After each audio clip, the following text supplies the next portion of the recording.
Dandavat Pranam, Radhe Radhe. Dandavat Pranam. Welcome to Shri Radha Vinod Bihari Mandir, Gopinath Bhavan, Shri Vrindavan Dham.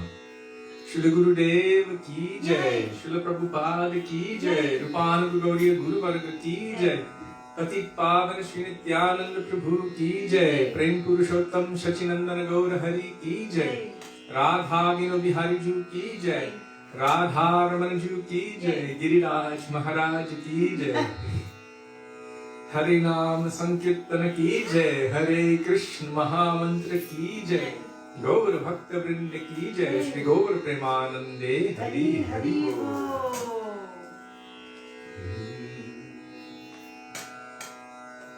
So, as usual, we will begin with Mangalacharan, the auspicious invocation, praying for the grace, the guidance, and the presence of our Gurudev, our Guru Varga, going back all the way to the original Guru, who is Krishna himself. And on top of that, Radhika Premer Guru, the Guru of Prem for Krishna is Srimati Radhika. And that will start on page 1 with Mandeham, Shri Guru, Shri Yuta Padakamalam. In this book, Shri Gauriya Giti Gucha, sorry, hold it down there. There.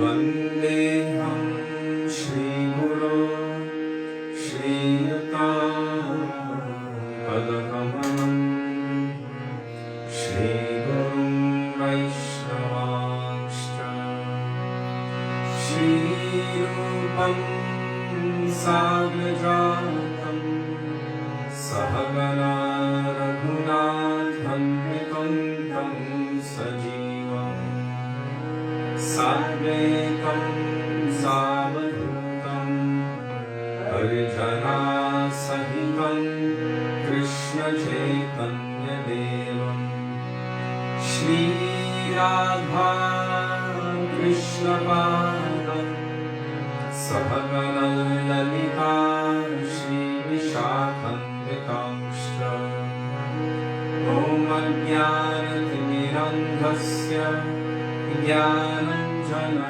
Shalakaya Chakshurunmilitam Yena Tasmai Shri Gurave Namaha Namo Vishnupadaya Radhikaya Priyatmane Shri Śrīmad Bhaktivedānta Nārāyaṇa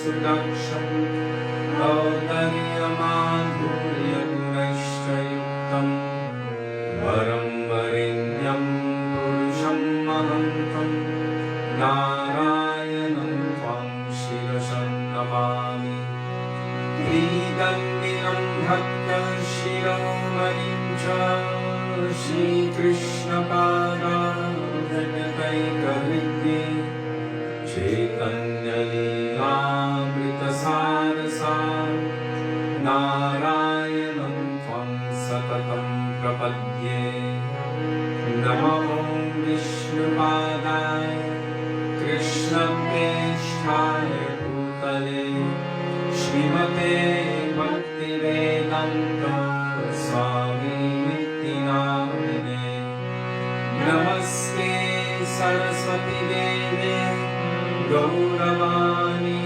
Pracharine Nirvishesha Shunyavadi Paschatya Deshavarine Namo Vishnupadaya Gaurapreshthaya Bhutale Shri Śrīmad Bhakti Pragyan Deshavayutti Namine Adimartyacharitraya Svashritanam Chapanine Jiva Dukhe Sanarkaya Shri Nama Premadayine Namo Vishnupadaya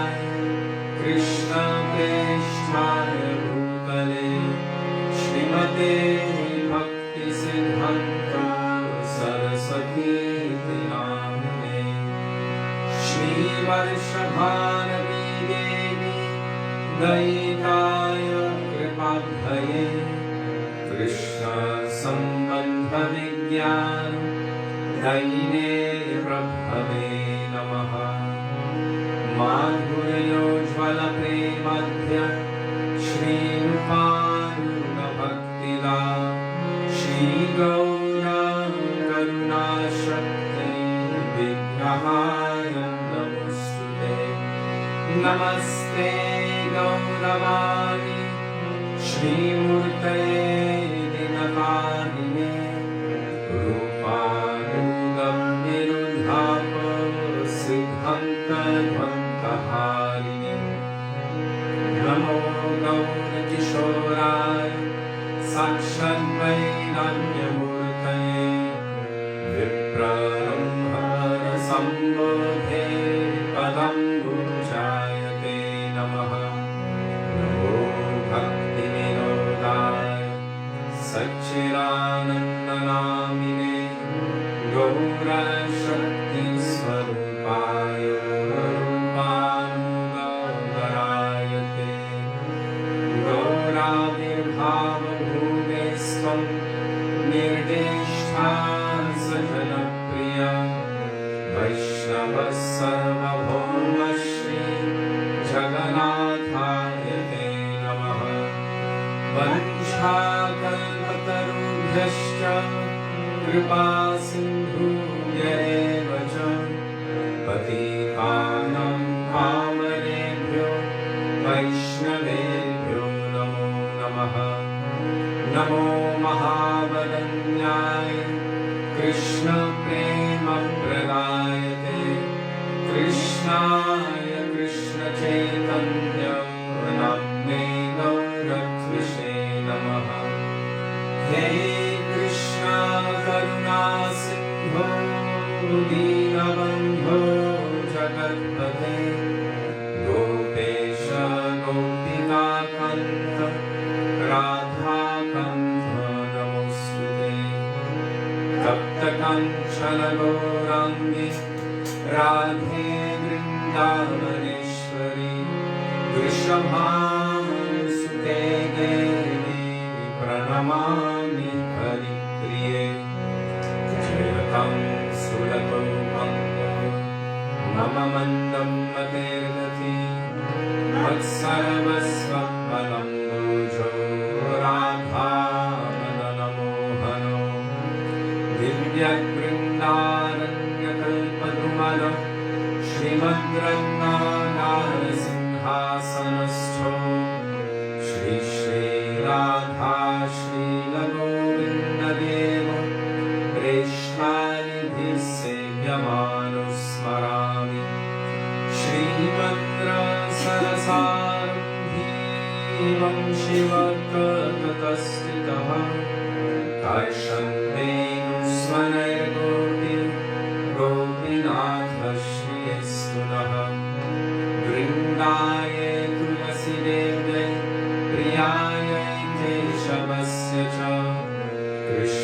कृष्णभक्तिप्रदे देवी सत्यवत्यै नमो नमः पञ्चतत्त्वात्मकं कृष्णं भक्तरूपस्वरूपकं भक्तावतारं भक्ताख्यं नमामि भक्तशक्तिकम् जय श्री कृष्ण चैतन्य प्रभु नित्यानंद श्री अद्वैत गदाधर श्रीवासदि गौर भक्तवृन्द चेतो दर्पणमार्जनं भवमहादावं विनिर्वापनं श्रेयकैरवचन्द्रिकावितरणं विद्यामधुजीवनम् आनन्दं बुद्धिवर्धनं प्रतिपदं पूर्णामृतास्वादनं सर्वात्मसमनं परं विजयते श्रीकृष्णसङ्कीर्तनम् हरेर्नाम हरेर्नाम हरेर्नामेव केवलं करुणास्त्येव नास्ति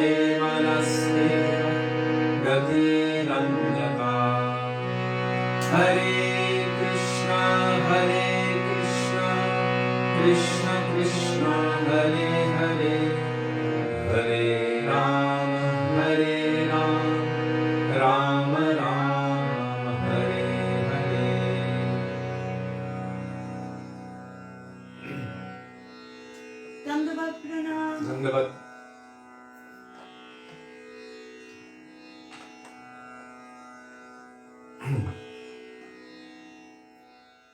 For those of you who may not know what Dandavat or Pranam means that I'm offering something. Literally, Danda is a stick. So Dandavat means falling like a stick. This is the traditional way that personalities like Raghunath Das Goswami would offer his pranam, offer his heart. He would fall flat like a stick before the pure devotees, or in front of Thakurji, or any holy place in Braj, 1,000 times a day. Most I have seen don't do that, but that is literally the meaning of danda, but like a danda falling. If you ever take a stick and let it fall like this, and pranam. So it means that I'm making a channel from me to you. So when one says Dandava Pranam, we make that channel to Vaishnavas. According to Śrīla Rupa Goswami, in the 5th verse of Upadeshamrita, he says that one should honor Vaishnavas and respect Vaishnavas according to their level of bhakti. So it's not that everyone gets the same respect. Srila Gurudev Bhaktivedānta Nārāyaṇa Gosvāmī Mahārāja said that it's actually an offense to the real Uttam Bhagavat, the high-class Vaishnava, to give equal respect to maybe someone who's just a beginner and to that person. Because then you might be calling the third-class bogus person an Uttam Bhagavat, and then the Uttam Bhagavat's status in essence is equalized. So Srila Rupa Goswami says, Krishneti yasya giritam manasadriyeta. That within one's mind, if someone just even once chants the holy name of Krishna, then within one's mind, we should give them pranam, respect. Krishneti yasya giritam manasa adriyeta. Manasa means of the mind. But if one has received diksha and they're engaged in the process of bhajan, means serving and following the path of bhakti under the guidance of Sri Guru, and dedicating their energy and their time to doing those activities which are increasing their devotion in their heart. Dikshashti chet pranatibhis chabhajanta misham. So bhajanta means they're doing the activities of bhajan, all of the activities of bhakti.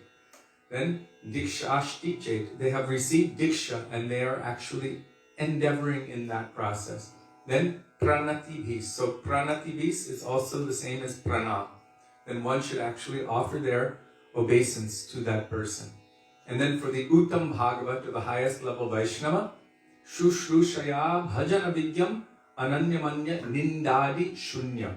Ninda adi shunya means they're completely devoid of the tendency to hurt or criticize others. They have no envy or matsarya in their heart. They only have praying for the Lord in their heart. So for that person, one should not only offer their Dandava Pranam, but should offer their very heart, their very soul, and receive from that person all kinds of transcendental guidance. So this is Shushrushaya Bhajana Vidyam. Not only are they doing all those things, but completely absorbed 24 hours a day in their service to Krishna. This is Bhajana Vidyam Ananyamanya. Exclusively one-pointed. No other distraction. No other distraction. In this connection, I just read a quote from Srila Prabhupada. Someone questioned him, why don't we call it, instead of Krishna consciousness, International Society for God Consciousness? And he said, oh, then there will be so many personalities that will say, oh, this is God, now bring this God, this God, this God. He said, no. Let's go to the original. God is Krishna. Ete chang sakala pungsam. Krishnastu Bhagavan Swayam. So his conviction was very clear. Who is the Supreme Personality of Godhead? And so he said, no, otherwise it will be all bogus. Everyone will be given equal platform. So he said this in terms of worshiping God, that we focus on Krishna. So in this last line, Shushrushaya Bhajana Vidyam Ananyam Anya. without any other, means exclusively to Krishna, means they are engaged in pure loving devotion to Krishna, then one should offer their very self to them. So these are important instructions by Rupa Goswami, and they have been elaborated on by our Guru Varga. So, why'd you look at me like that? Because.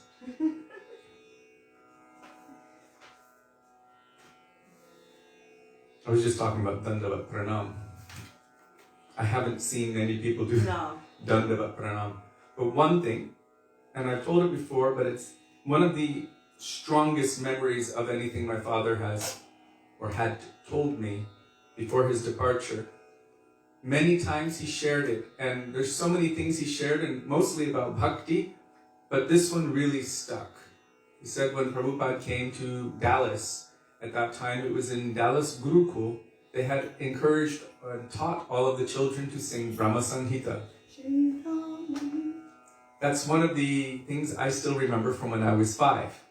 But he doesn't know the translations to all of them. Not all of them yet. So every day we would learn this Brahma Sanghita, starting with Ishvara Parama Krishna and then skipping over the next 27 verses or 28 until verse 29, which is Chintamani Prakarasadma Sukalpa Vriksha, and then going all the way to the end, coming to Shri Akanta Hakanta. Many verses are there.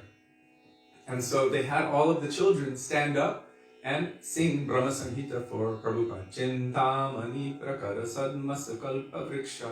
So they did it very beautifully. My father said all of the devotees thought, oh, this is like Vaikuntha, so beautiful. All of these children who were demigods in previous lifetimes, Vaikuntha children, chanting Brahma Sanghita. And at the end, when they finished, Srila Prabhupada, he just said, do they know the meaning? And they said, oh, not yet, Srila Prabhupada, we're still teaching them. They'll have to learn the meaning. And Srila Prabhupada said at that time, the test of all of their education is that when they see a sadhu, a Vaishnava, they will fall flat like a stick before him. This is Dandavat Pranam. So this is the real test of all of our spiritual education, is that we may be able to recognize a pure devotee of the Lord and submit ourselves under their care and learn from them how to serve Krishna. So I just wanted to share that in this context.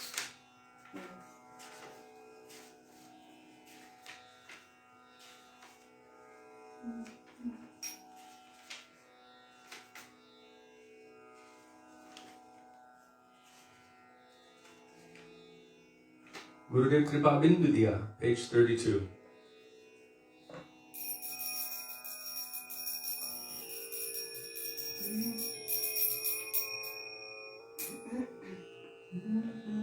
FGA. I don't know what any of that means. You just made me write it. FGA? FG and then... We're in H sharp 3 on the Tanpura.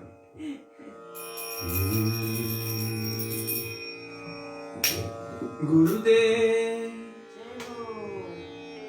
A. Gurudev Kripa Bindu Diya Koro E Dase Krina Pe Khayoti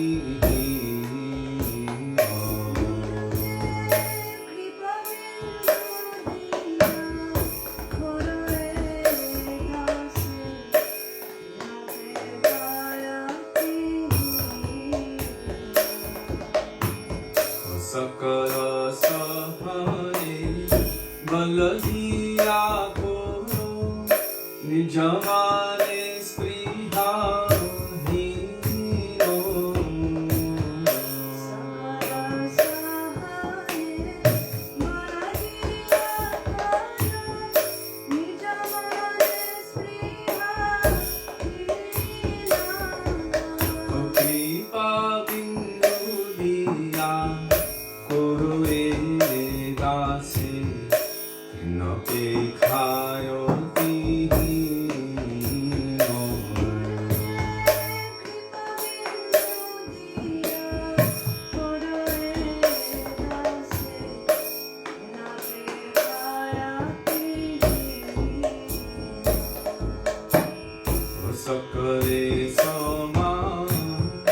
করিতে শক্তি দেহনাথ যথা যথ সকলে সমান করিতে শক্তি দেবনাথ যথা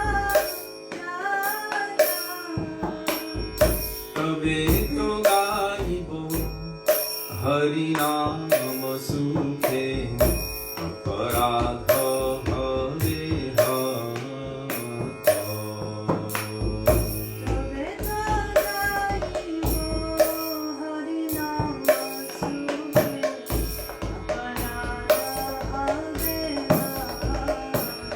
গুরুদেব কৃপা বিন্দু দিয়া করো এ দাসে নপেক্ষায়তি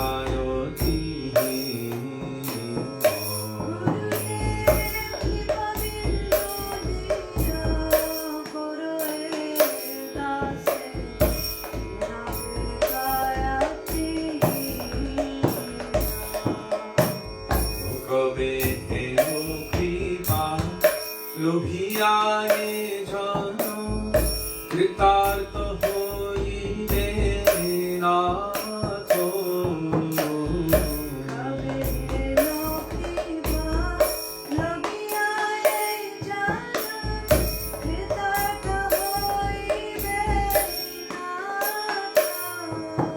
শক্তি বুদ্ধিহীন আমি অতি দীন করো মোরে আত্মসাৎ।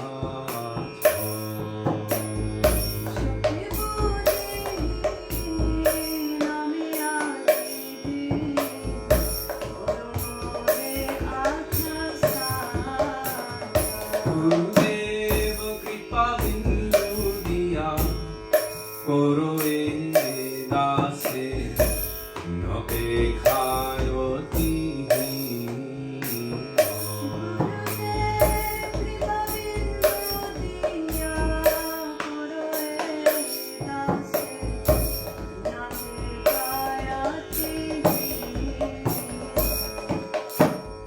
যোগ্যতা বিচারে কিছু নাহি পাই তোমার করুণা সারো।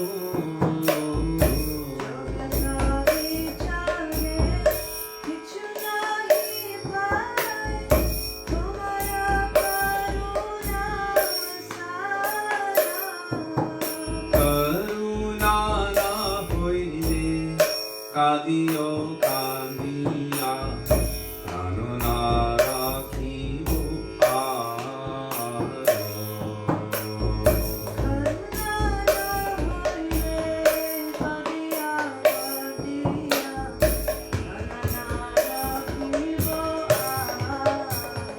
গুরুদেব কৃপা বিন্দু দিয়া করো এ দাসে নপেক্ষায়তি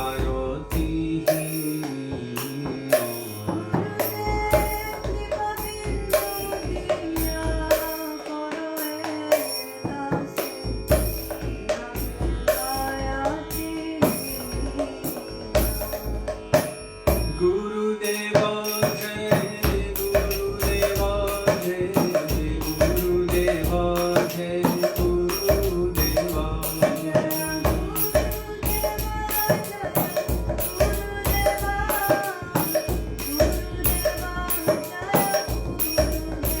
ও জয় প্রভু পালো জয় প্রভু পালো জয় প্রভু পালো জয় প্রভু পালো।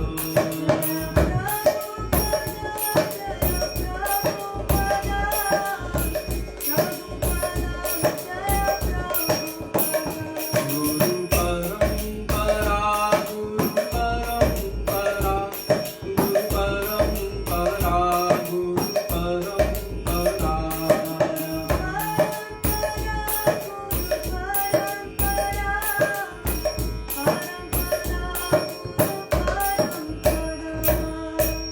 श्रील गुरुदेव की जय, श्रील प्रभुपाद की जय, Rupan Guru Guru Varga ki jai, Shri Guru Parampara ki jai. So that we have to be aware of the I'm watching. Okay, good.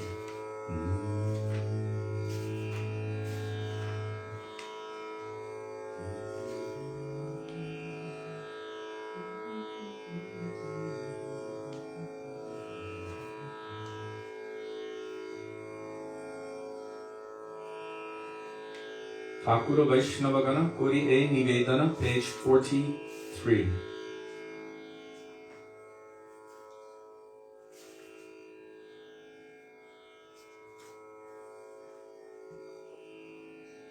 O worshipful Vaishnavas, I humbly submit this prayer to you. I am an extremely fallen and wicked soul, and my fate is causing me to drown in the terrible ocean of material existence. Take hold of the hair on my head, I have a little bit left, and rescue me from this ocean. Providence is extremely powerful and does not consider one's religiosity or knowledge. Rather, it always binds one with the ropes of karma. I do not see even the slightest means of deliverance. All I see is misery. Thus I weep, helpless and stricken with grief. Lust, anger, greed, and bewilderment, along with madness and pride, are dragging me to their respective abodes. My mind wanders like a blind man, without any understanding of the right or wrong path. I have not accepted the tenets of religiosity. Rather, my consciousness has been absorbed in irreligious matters. I have not aspired for your lotus feet. Narottam Das says, O Vaishnava Thakur, I fear what I see and hear around me. Grant me deliverance and keep me near you. This is so appropriate for today, especially, but for all time. This is our condition in this material world. Trapped in the material world, being distracted by all of our senses and all of our desires, and Maya and all of her beautiful and subtle, attractive forms. And so really we don't have much more than to pray to the Vaishnavas for their mercy and for their help. Grant me deliverance and keep me near you.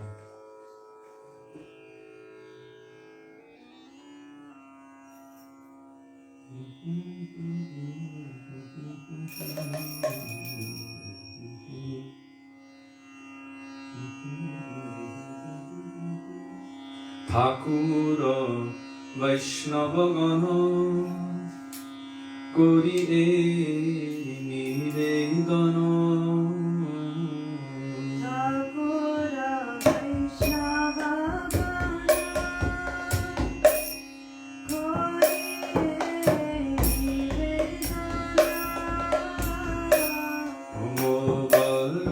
Kori E Nivedana.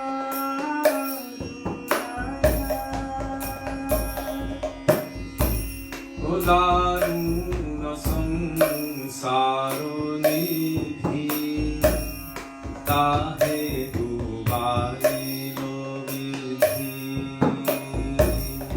Daruna samsara nidhi tahe dubai lo vidhi. Keshe dhori more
internet. I have to keep refreshing my page here. I think it's Facebook. I'm going to share my hotspot here so that you can get on if you need to. Well, I can at least see the comments. That's all I need to see. Oops. Kishori? Yes? Here. 1 second. Because I don't think I think it's enough. I could just see the comments. Okay. So we're just saying, Kripa karo, Prabhu Kripa karo, more doya karo. And this is something that I picked up sitting next to the Vaishnavas from Bengal, Krishnadas, Kamal Krishna Prabhu, and all of those who are in the mutt. After singing for Vaishnavas, they would say, Prabhu Kripa karo, more doya karo. Kripa and doya mean the same thing, mercy. And karo means give. Basically, they're begging for mercy from the Vaishnavas. Please give me your mercy.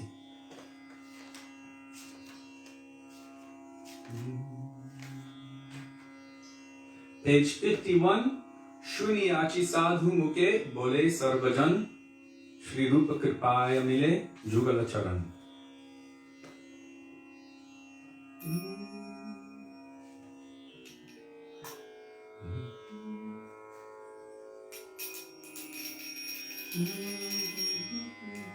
Priya says, thank you for explaining. I have been wondering about that. If you ever have any questions, we might not be able to answer, but we may be able to refer to those who can answer. Like Raktambar Prabhu yesterday asked a question, and I remember reading about it before, but I wasn't so familiar with it. So today I did do some research, and I found different answers, especially from Śrī Didi, who had questioned Srila Gurudev on all of these subjects multiple times. Therefore, her name? His question, Rani, Gurudev nicknamed her Shyamrani, and then he nicknamed her Question Rani, because she was always asking so many questions, until he said, you know my mood, you know my meaning, you don't have to ask questions about everything. But still, she really wanted everything clarified. And thank God, she asked so many questions like that, because by those questions, so many refined instructions were manifest by our Srila Gurudev. And also so many refined teachings by Srila Bhaktivedānta Maharaj, and of course, Srila Bhaktivedānta Swami Prabhupada, because of those refined questions. So we're very fortunate that she has asked those questions. Okay, Shuniyachi sadhu muke bole sarvajan.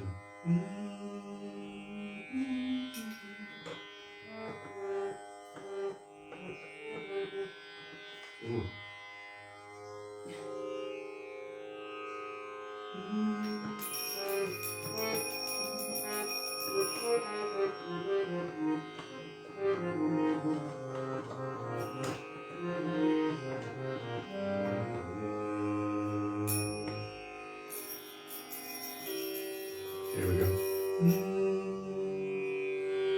Shuniyachi sadhu mukhe bole sarvajana Shri Rupa Kripayo mile yugala chara.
Sanātana Gosvāmī Pāda Ki Jai.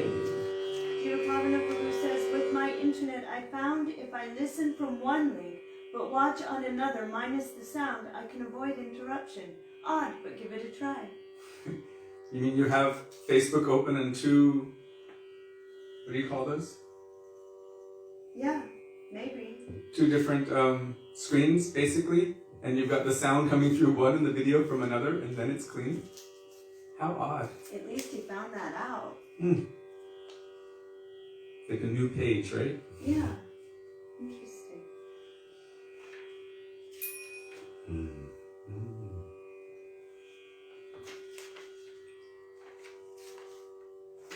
Akrodha Paramananda Nityananda Rai. Page 60. See, now I want to know how he figured that out. Did you figure that out, or was it just an accident? happenstance? Accident. He said yes, that's exactly what he's doing. He figured it out? Okay. Well, no, he just said you asked if he has two links open.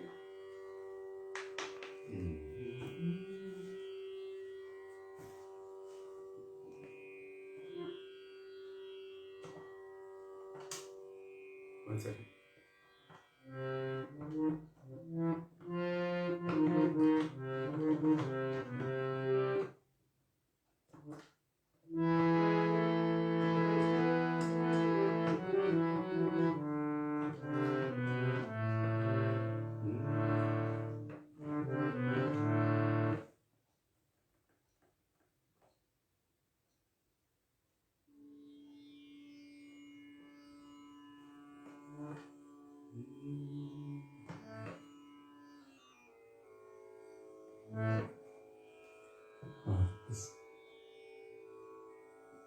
I don't even know what you're doing.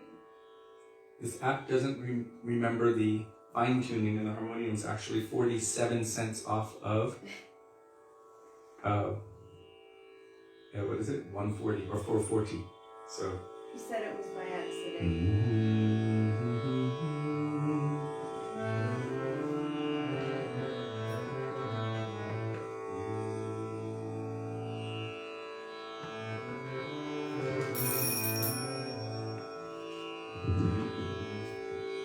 Jai Shri Krishna Chaitanya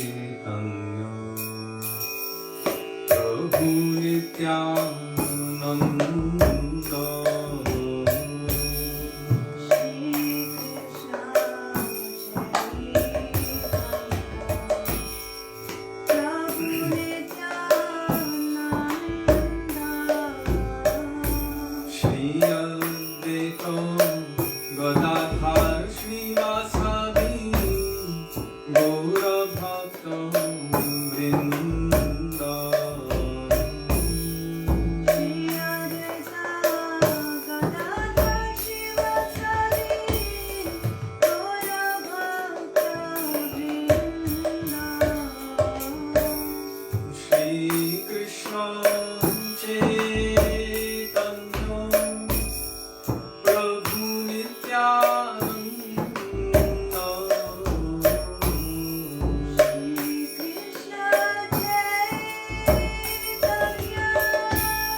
Purushottam Shachinandana Gaur Hari Ki Jai.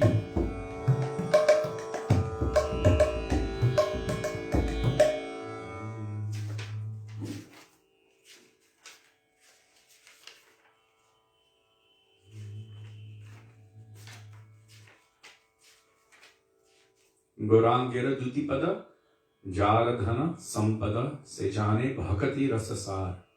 Page 74. This is a favorite of our Guru Varga, especially our Srila Gurudev. Every time, at least when he would have Sudevi sing it, he would always hold up 2 fingers. And that doesn't mean 2 fingers too short. It meant sing each line twice. And he didn't want her to rush through it. Many times, in the middle of class, he wanted something to wake up everyone. And so he would have Krishna Das or any devotee sing any bhajan or any kirtan. Jai Jai Radha Ramana Hari Bol, and it was, it would wake everyone up.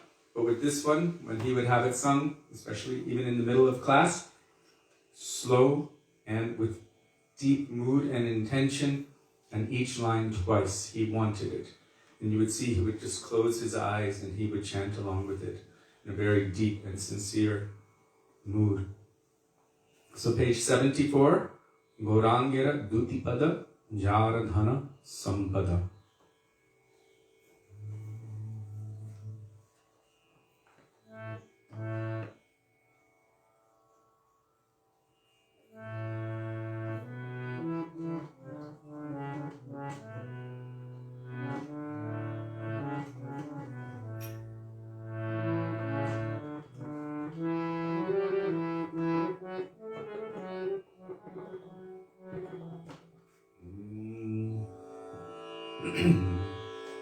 Gaurangero Dutipada Jaradhana Sampada.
Se jai Brajendra Suto Pa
Which one?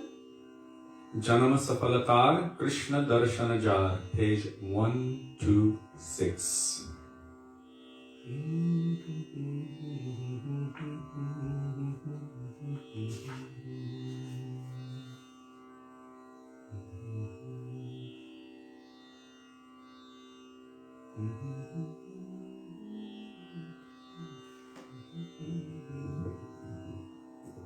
It's a beautiful description of Krishna by Srila Bhaktivedānta. That person's birth is successful if, by good fortune, he has Krishna's darshan just once. By seeing Krishna With the opened eyes of the heart, the jiva abandons all perversions of consciousness. Bedecked with garlands of forest flowers, Krishna expertly engages in amorous enjoyment in Vrindavan. Standing in his threefold bending form and holding his flute, he displays unparalleled beauty. He is an ocean of nectarian mellows and a reservoir of all good qualities. His bodily complexion is the color of a fresh rain cloud. He wears a great peacock feather on his head, and his forehead is beautifully decorated with marks of sandalwood paste. That's why in the other bhajan, Jai Jai Sundarananda Kumar, there it says bandana, but chandana sahakrita, it's the same thing here. His forehead is decorated with chandan or sandalwood paste.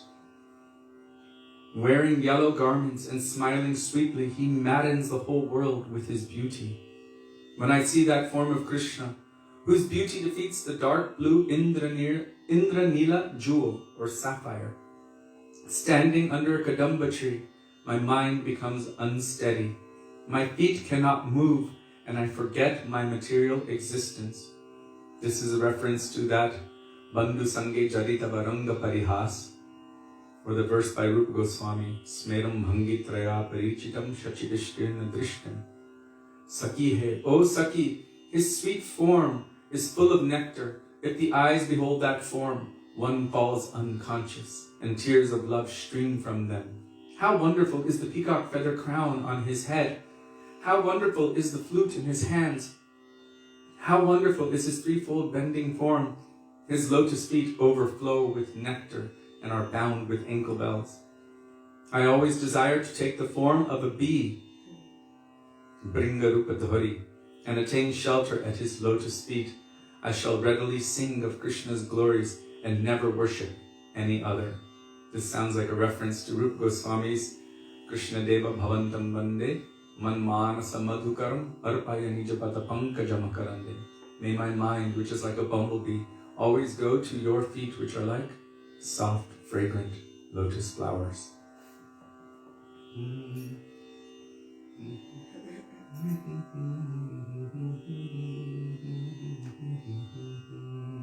It changes there.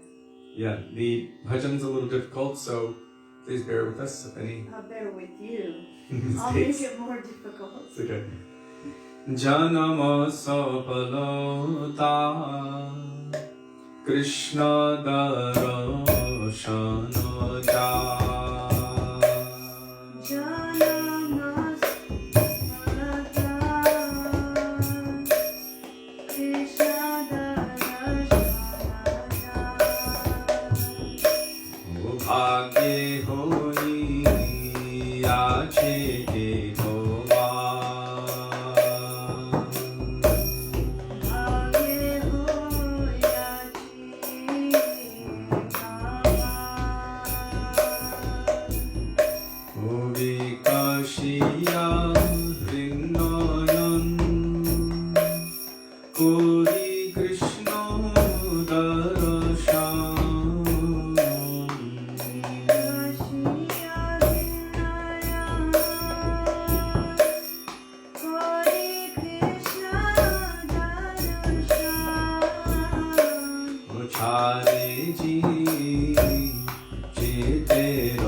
Radhe Jaya Jaya Madhava Daite. 341, I believe. You're right.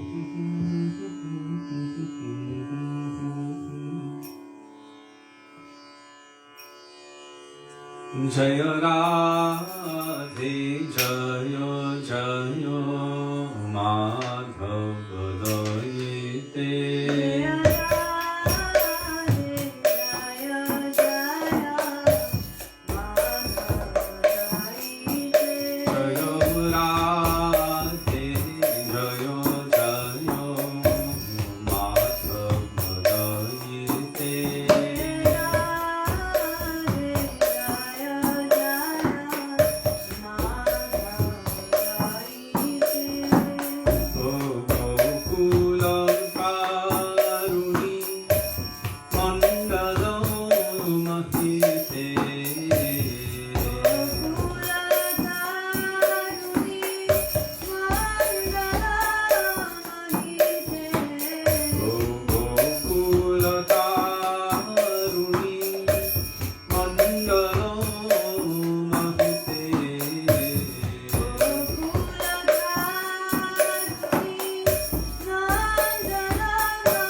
Two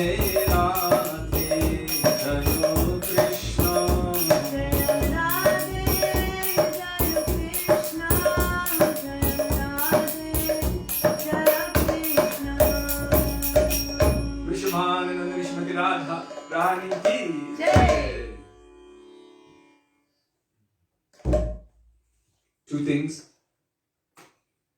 Many devotees sing at the very end, Śrī Sanātana Gosvāmī. Our Srila Gurudev, Srila Bhaktivedānta, Nārāyaṇa Gosvāmī Mahārāja disapproved of that publicly.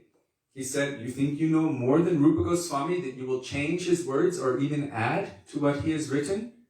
And then he explained why we don't do that, why Rupa Goswami is stating what he is stating.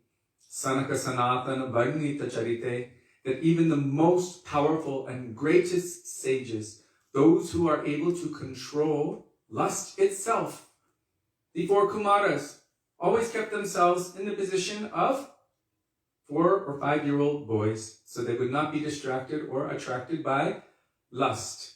They're the firstborn sons of Brahma. So they're the eldest in all of this universe. And yet they kept themselves in such a way that lust will not touch them. Even those personalities are always glorifying the lotus feet of Srimati Radhika. So what to speak of others? So here, Sanaka Sanatana Varnita Charite, showing that those who are the best of brahmacharis are glorifying that person who is actually the best, you can say, beloved, the greatest beloved of Krishna, that is Srimati Radhika. So Gurudev did not approve that we would add there Śrī Sanātana Varnita Charite, although technically there's nothing wrong with that, but he felt that how can we improve upon Rupa Goswami? Do we have that qualification to improve upon what Rupa Goswami gave us? And then the other thing is, one time at Govardhan, I was leading Radhe Jaya Jaya Madhava Daite, and Srila Gurudev had directed me to do so.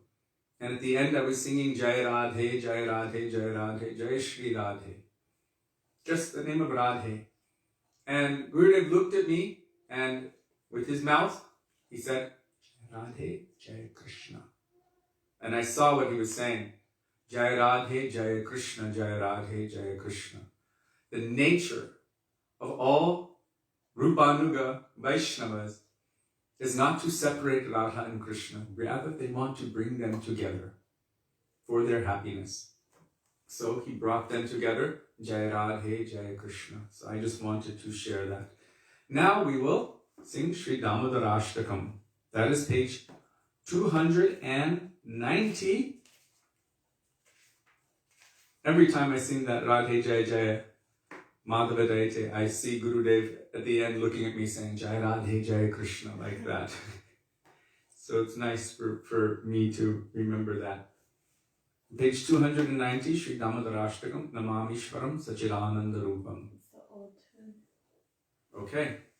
I don't know if I'm going to sing along. You sure it's the old tune? Didn't we just do that yesterday? Yeah, we did. Sorry. What's the old tune? Now I'm confused. Is the old tune the one we grew up with? The old tune is the one we grew up with. For us, it's old, but the other one's actually older. We can just sing a completely different tune. Do it in the Gopinath tune. There's no way. There's so many different tunes. Indian classical music is so different than Western music. In Western music, it's one tune for one song, and it's set that way for all time.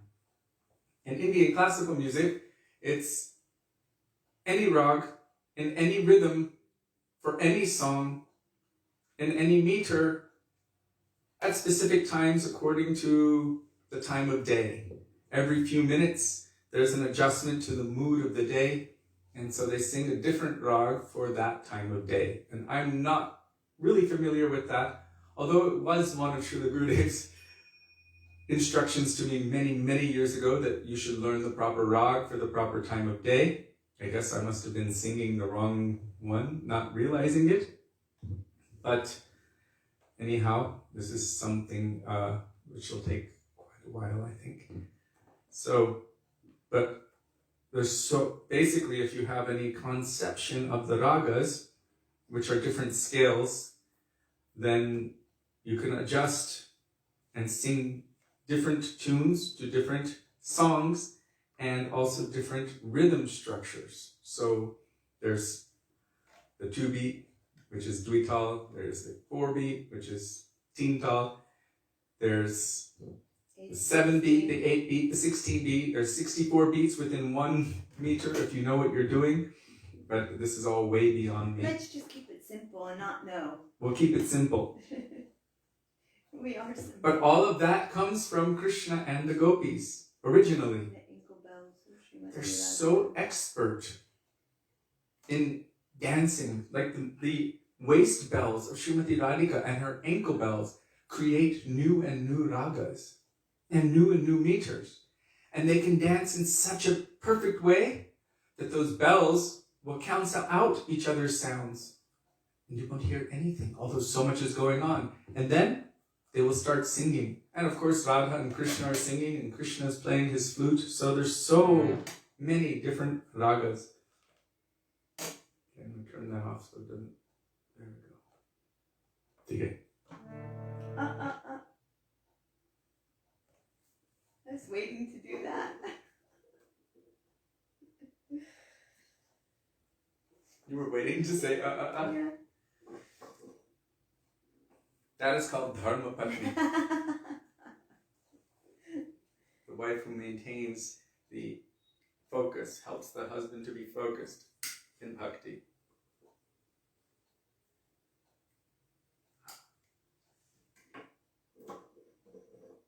Śrī Dāmodara ki jai, Śrī Radha ki jai, Radha Vino Bihari Ju ki jai, Śrī Satyavrata Muni ki jai, Giriraj Mahārāja ki jai, Shalagram Shila ki jai, Laddu Gopal ki jai, Choti Choti Laddu Gopal ki jai.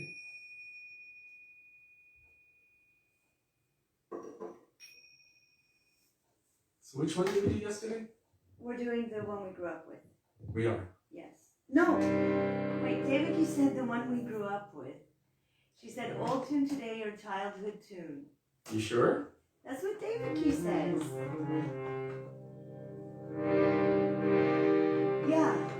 Yeah, she's right. I was there yesterday.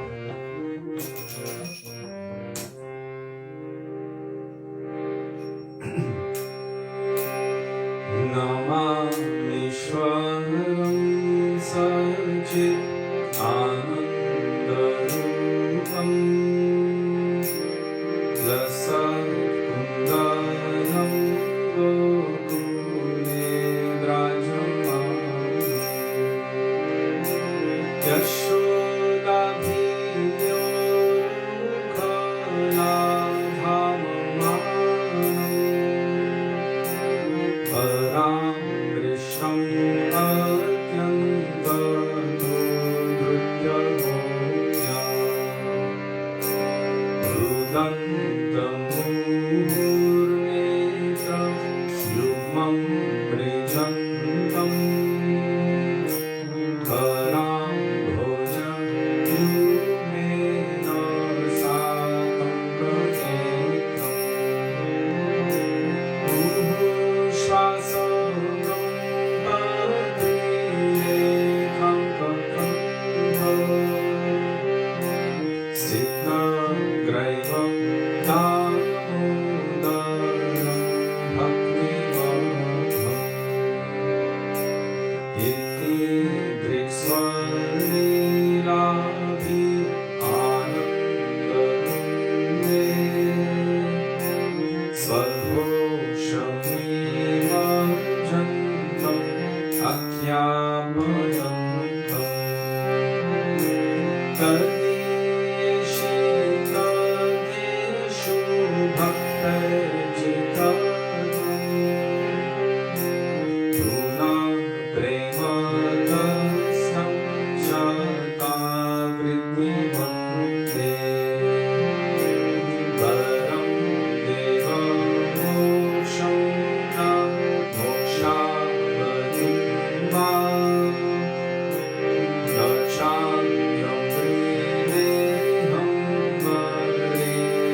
And the kirtan is going on loudly downstairs.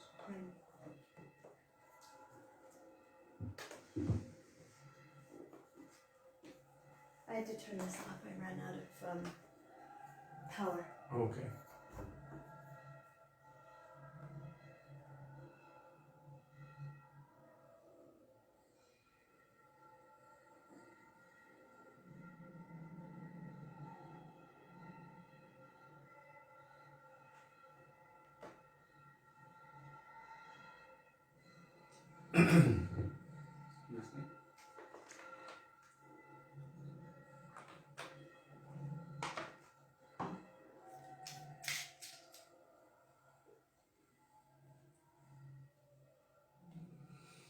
Gurave Gaurachandraya Radhikaya Tadahaya Krishnaya Krishna Bhaktaya Tadbhaktaya Namo Namaha Ajnanatimiraandhasya Jnananjana Shalakaya Chakshurunmilitam Yena Tasmai Shri Gurave Namaha Nama Om Vishnupadaya Radhikaya Priyatmane Śrīmad Bhaktivedānta Nārāyaṇa Namine Nama Om Vishnupadaya Krishna Presthaya Bhutale Śrīmate Bhaktivedānta Swamine Namine Vanchakalpatarubhyascha Kripa Sindhubhya eva cha Patitanam Pavanebhyo Vaishnavebhyo Namo Namah Jai Shri Krishna Chaitanya Prabhu Nityananda Shri Advaita Gadadhara Shivasari Gaura Bhakta Vrinda Hare Krishna Krishna Krishna Hare Hare, Hare Rama, Rama Rama, Hare Hare. Mukam karoti vācālam, pangum langayate girim, yat kripatamaham vande Shri Gurum Dinatarinam. First of all, I offer my Dandava Pranam thousands of times in the dust of the lotus feet of our beloved Gurudev, Nitya Lila Pravishtam Vishnupad, Ashto Tarashata Shri Śrīmad, Śrī Bhaktivedānta Nārāyaṇa Gosvāmī Mahārāja. And the same thousands of Dandava Pranam in the dust of the lotus feet of Nitya Lila Pravishtam Vishnupad, Ashto Tarashata Shri Śrīmad, Śrī Bhaktivedānta Swami Śrīla Prabhupada, and to all of our Rupanuga, Gaudiya, Guru Varga, and to all Vaishnavas, past, present, and future, including all of you who are present with us today, I offer my Dandava Pranam. Dandava Pranam, dear Vaishnavas, Radhe Radhe Radhe Sham. Radhe Sham. It's so loud today. Yes. So before continuing with Śrī Dāmodarāṣṭakam,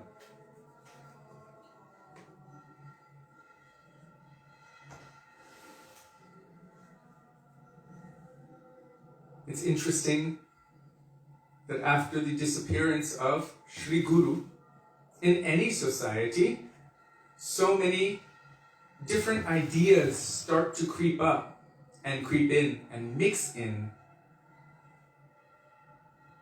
to the pure conceptions that Shri Guru has given. So many unauthorized kinds of things. And they do it, and I'm saying they, maybe we all have it to some degree or another because of our tendency to make mistakes, but it is done in the name of Shri Guru, in the name of one's Gurudev. Things like ghost busting, chanting mantras and doing all this to remove ghosts from people or bad spells, doing mantra, tantra, yantra, tons of yagyas and all of these kinds of things, which we never witnessed during the time of our Gurudev. If we have a foundational understanding of the teachings of our Gurudev and our Guru Parampara and our scriptures, then we would understand that Harinam is our process. And it is supremely powerful. Param Vijayate Shri Krishna Sankirtanam. The fact that one would take shelter of all of these other processes is proof that they're not taking shelter of putting their faith in Harinam and in the pure devotees.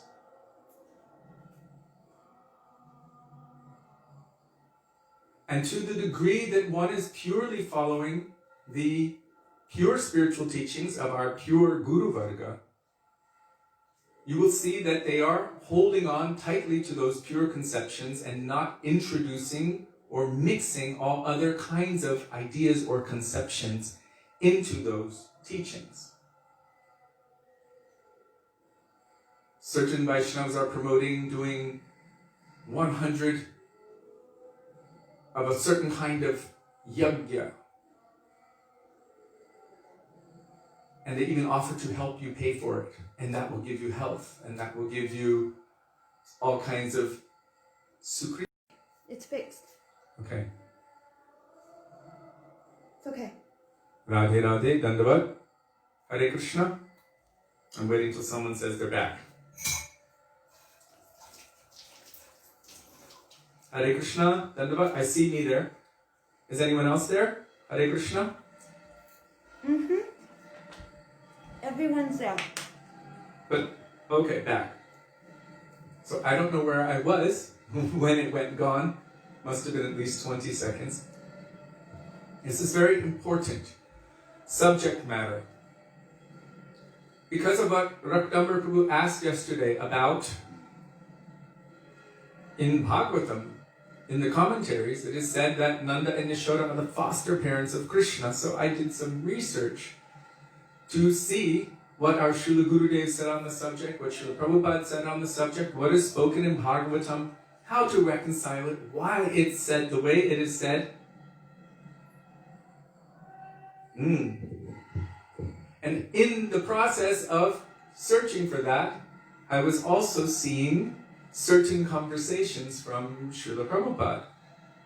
As the subject of a rasa bus came up, means the unfavorable mixing or overlapping of different ideas which no pure devotee appreciates. And Sri Chaitanya Mahaprabhu especially did not appreciate these incompatible mixings.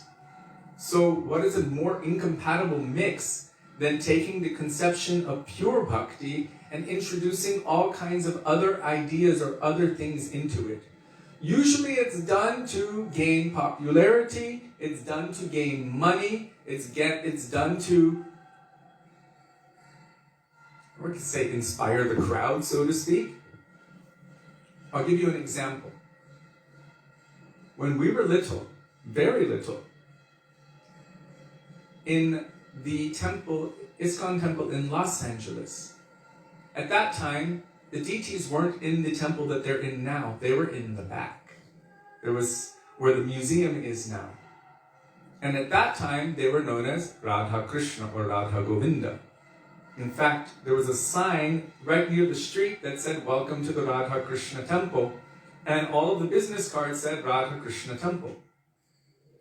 And Srila Prabhupada wanted to keep the current temple as a lecture hall that people can come anytime. He wanted the pews to remain inside, that people can come anytime and ask questions, and there would be any Vaishnava there giving answers based on Shastra and Tattva Siddhant to inspire those sincere questioners on the path of bhakti.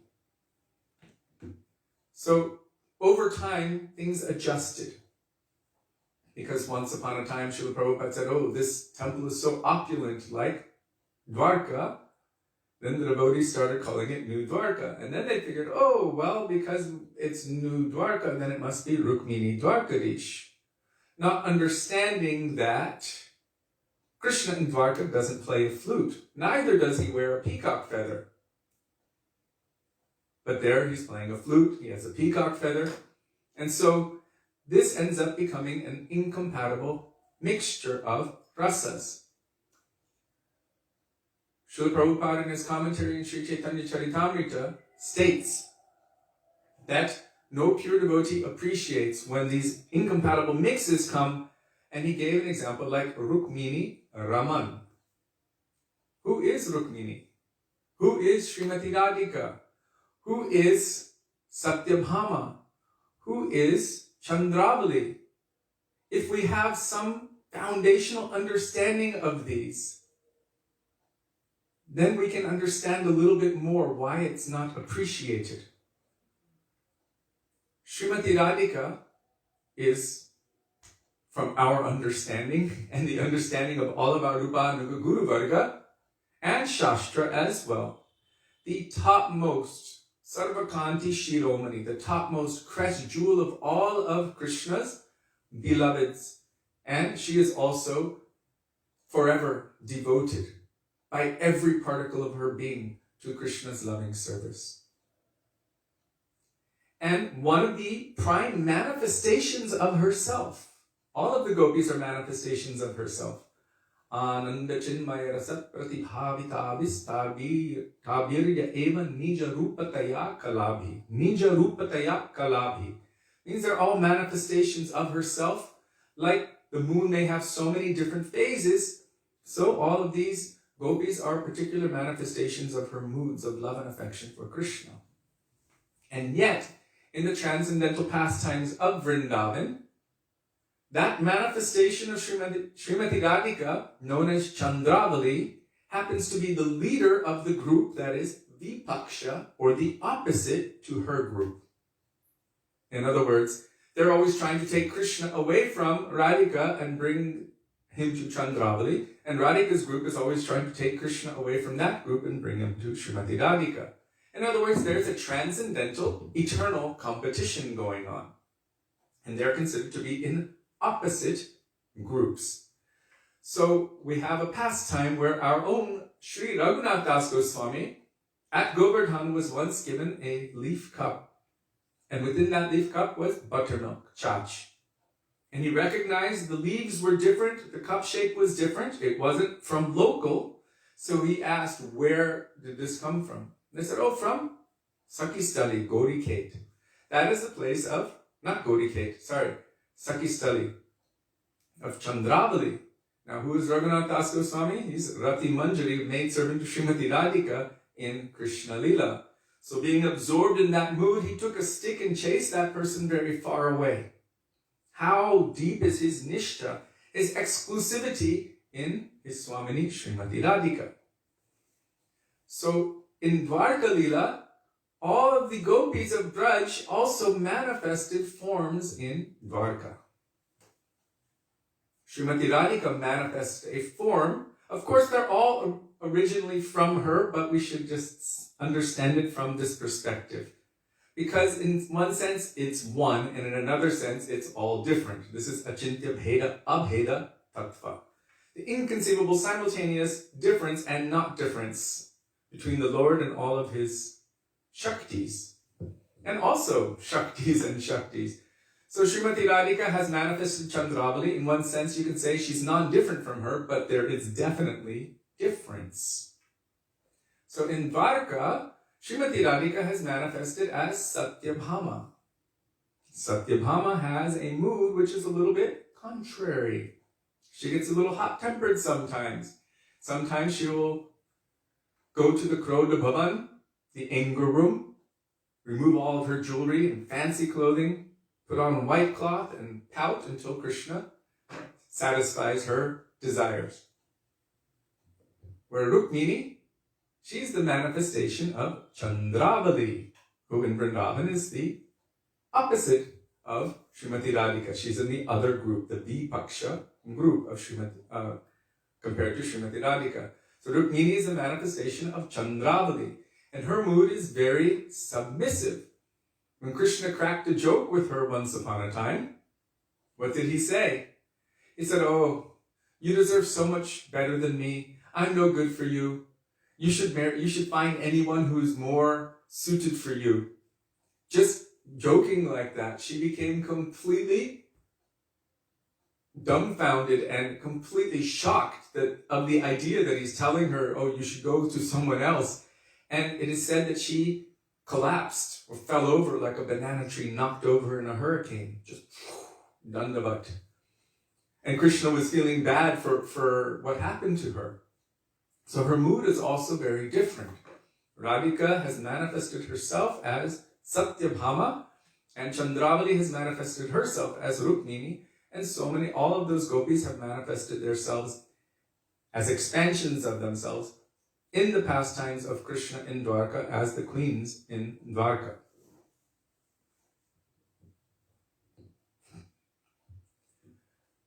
So when you have this kind of foundational background understanding, then to superimpose Chandravali onto Radhika, or Radhika onto Chandravali, or Rukmini onto Radhika, or Radhika onto Rukmini, this creates an incompatibility of rasas. It creates a disturbance in the rasas. So these kinds of things are introduced by those who don't have any understanding of, or appropriate or mature understandings of rasa and tattva. Considerations of the foundational, essential background truths of everything, which are always ever present. Tattva. That means essential, foundational, eternal, immutable truth. And then you have rasa vichar. Rasa vichar is the conception of the nature of the particular relationships between Krishna and his devotees. And there are also rules. There are structures to these rasas, but what happens within that particular structure, that is unlimitedly variegated. Like music. You can have one scale, but you can make 1,000 different songs from the one scale. Except in the transcendental realm, it is unlimited. So, unauthorized introductions or removals. Removals also come. I'll give you the example of the introduction that kind of shocked me over time. This is before I came to Srila Gurudev. First it was Radha and Krishna. Then it became Rukmini Dwarkadish. Then one day they put a Garuda Stamba in the temple. Then they put Vishnudutas on either side, Vishnudutas on either side of the deities, and to wake them up in the morning they were chanting Nārāyaṇa Kavacha. And I was like, wait a second, first it was Radha Krishna, then it became Rukmini Dwarkadish, now it's become Lakshmi Narayan. And it was interesting to watch the shift over time, because I grew up there, I was born there, I was raised there, and watched from the time when Prabhupada was present till after, and watched these slow, you could say, disintegration of what Prabhupada gave as it turned into something else. And it was quite unsettling, but also amazing to witness how that happens. When one is not taking proper guidance of those who are tattva vichar, who are tattva darshis, who are rasik and bhavuk, and who have that maturity of understanding, in other words, the pure devotees, then naturally, automatically, we will tend to superimpose mundane ideas into the spiritual path, which will gradually derail us from that pure and clean path. So in all of our scriptures, we are told, if we want to make progress on the path of devotion, then we must follow the path of the great Mahājans. Mahājano yena gata sapanta. We follow the path of those pure devotees. And if one pure devotee happens to physically depart from our vision, and let's say we've only graduated first grade or even kindergarten, that doesn't mean we are seers and knowers of the truth. It means, oh, I still require help. So then we pray to Krishna in the same way that we prayed originally. And Krishna, who is always present within the heart, manifests for us again and again and again. Chaitya Guru manifests externally as Diksha Guru and Shiksha Gurus. Diksha Guru is known as Krishna Roop, the form of Krishna, and Shiksha Guru is known as Krishna Svarup. That means his nature, his qualities, or Svarup means own form. In other words, there's no real difference between them. Their function is the same. So Diksha Guru is there, you can have only one. Many Shiksha Gurus may come, but one will be specific in terms of our bhajan Shiksha Guru. As long as we have not attained perfection, then we must be under that careful guidance. And even once we have attained perfection, Krishna Prema Janme Tenho Punamukya Anga. The most essential thing, even after the attainment of Krishna Prema, is the association of his pure devotees. So from now, all the way up to perfection, and also within perfection, to be under guidance. To be under guidance of those eternal associates of Krishna. Tishtham Braje Tad Anuragi Jananugami. That's not just for here. That also is in our Siddhaswarup, even in perfection, always residing within Vrindavan under the guidance of the eternal associates of Krishna. In our case, we are praying to somehow become true Rupanuga Das Das Anudas, servant of the servant of the servant of those who are true Rupanugas, or followers of Sri Rupa. So, why did I mention these things? Because I was reading through the scriptures, through what Prabhupada was saying, through what our Gurudev was saying, also certain classes that Shamarani Didi gave, having asked questions to Gurudev on certain subjects, especially this one with the foster parents idea of Krishna being Nanda and Yashoda versus Vasudeva and Devaki. And so many of these things came up, and I was looking, wow, I'm watching right now as the conceptions that our Srila Gurudev, Srila Bhaktivedānta Nārāyaṇa Gosvāmī Mahārāja, the conceptions of pure bhakti that he gave, and his main term, his phrase was pure bhakti, pure bhakti, pure bhakti, again and again, and he even put that in the name of his society, the International Pure Bhakti Yoga Society, or Pure Bhakti Society. As so many things are being introduced in modifications, additions, unnecessary additions, which actually distract from having faith in the process which he is trying to give us. And that process is full shelter and full faith in Sri Harinam. Even our Srila Gurudev said that Thakurji, worshipping of the deity, is something which is left over from the previous yuga. Dvapare paricharyayam. In Dvapara Yuga, the process for attaining perfection was worshipping the deity in the temple. So there's something left over from that. After some time, even that will become completely lost. And what will remain? Actually, just today or last night, someone at Brahmandagat, some thieves broke into the temple there and stole the deity and so much of their paraphernalia. Ancient deity there, Brahmanda Bihari. So after some time, that will become totally lost.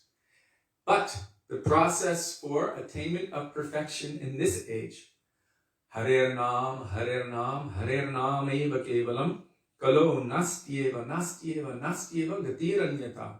That is taking shelter of Harinam. And within Harinam, everything is there. All of the perfection that one could attain by meditating, by dhyan in Satya Yuga. All of the perfection that one could attain by doing yagyas in Treta Yuga. All of the perfection that one could attain by worshipping Thakurji in Dvapara Yuga can easily be had in this Kali Yuga simply by taking shelter of the holy names of the Lord. Śrīmad Bhagavatam tells us, Kriteya dhyayato vishnum, taritayam yajato makar, Dvapare paricharyayam, kalo tad hari kirtanat. In Kali Yuga, the process is Hari Kirtan. And Sri Chaitanya Charitamrita states that by that process, by the process of taking shelter of Harinam, if one really takes shelter, then all kinds of darkness, all kinds of dangers, everything will run far away. Just like if you go into the jungle in the middle of the night and you light a very bright fire, all of the snakes and insects and dangerous things, they will scurry away. Even dacoits. And it's all dangerous things that will run far away. This is by the process of Harinam. We don't need to do separate black magic or white magic for counteracting this and that. That means we are putting faith in this deva and that deva and everything else, but not putting faith in Sri Harinam Prabhu or the practice of bhakti. Gurudev said that about wearing those necklaces. There was one devotee who came to our Gurudev and he was wearing a necklace with all kinds of gemstones in it, for all of the different main devas. And Gurudev said, what is that? And he said, it's to protect me from this and to protect me from that and all these things. And Gurudev just took the necklace and the beads went all over the floor. And Srila Gurudev said, you're putting your faith there. It means you're not putting faith in Tulsi Devi. You're not putting your faith in the pure devotees, and you're not putting your faith in Harinam. You are giving your shraddha to them, to the demigods of this world, out of fear or out of anything else. To the extent that I'm giving my faith there, to that extent, I'm not giving my faith to Krishna. Once upon a time, a long time ago, Srila Gurudev, he told all of us, right in the very beginning, they came to him and they said, somebody, our son was bit by a snake, please help, please help. And he chanted Harinam in that child's ear, and that person came back to life.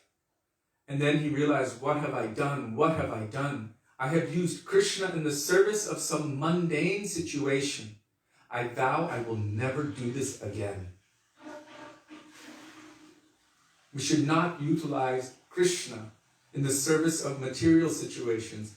Rather, we should use everything in the service of Krishna. So doing all kinds of rituals for the health and for the happiness and peace of this world. This is not within the realm of pure bhakti. This is to gain people's sympathy, to gain their money, to gain the faith of those who need it. But this is not bhakti. What is bhakti? Anya bhilashita shunyam. Without any other desire. Anya abhilash. Shunyam. Shunya means devoid of. Anya means any other, and abhilash means desire. Devoid of any other desire.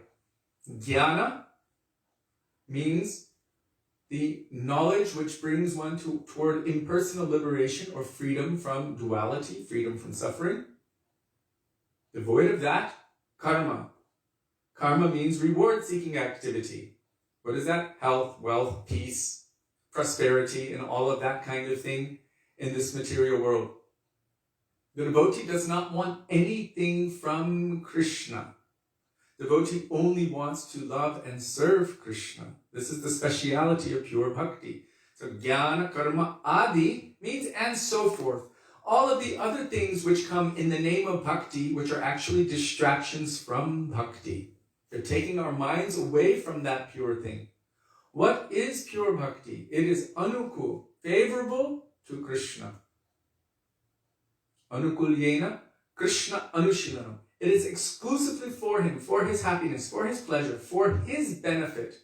Then it is called pure bhakti. Sudevi? What? Do you have that quote from Srila Bhaktivedānta Saraswati Prabhupada? Did I send that to you? Maybe. The Anukul one? I think I have it here. Is it on my Facebook? I think so. I can open it. No, I have it here. Because I said Anukul, I have to share this with you. Yeah, you sent it and you said it's for you. It's amazing. So Srila Bhaktivedānta Saraswati Thakur Prabhupada. So much Harikatha there. Come on. Wow.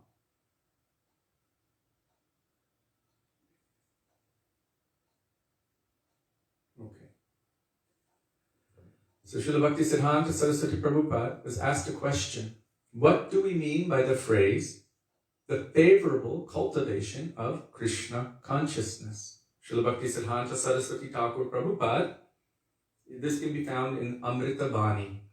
He says, our only duty is to cultivate Krishna consciousness. The daughter of Vrishabhanu, that is Srimati Radhika, is most favorable to Krishna. Another name for Vrishabhanu's daughter is Anukul. Another name for Srimati Radhika is Anukul, or most favorable or most intimate. The dear devotees of Śrī Radha are all spiritual masters. The Gaudiya Vaishnavas worship Anukul's Krishna, Śrī Radha's Krishna. They are more partial to the daughter of Vrishabhanu than to Krishna. The Gaudiya Vaishnavas, Gauriya means coming in the line of Chaitanya Mahaprabhu, but also Gauri means Srimati Radhika. They are more partial toward her than to Krishna. Favorable cultivation of Krishna is possible under the favorable guidance of the most favorable devotees of Krishna. We must cultivate this mentality in relation to Krishna alone. So favorable cultivation of Krishna is possible under the favorable guidance of the most favorable devotees of Krishna. We must cultivate this mentality in relation to Krishna alone. But alas, instead of making Krishna the center note of our household chord, we have made ourselves the center note, and thus we have become attached, materialist. It was the first time that I saw this word, Anukul, being referred to like this, that actually that is another name for Srimati Radhika. And so we must be under guidance of Anukul, what is favorable or who is favorable, and that is Srimati Radhika and her dear associates. I just wanted to share that with you because I found it to be so beautiful and apropos, appropriate. Let's see if I can get, there we are.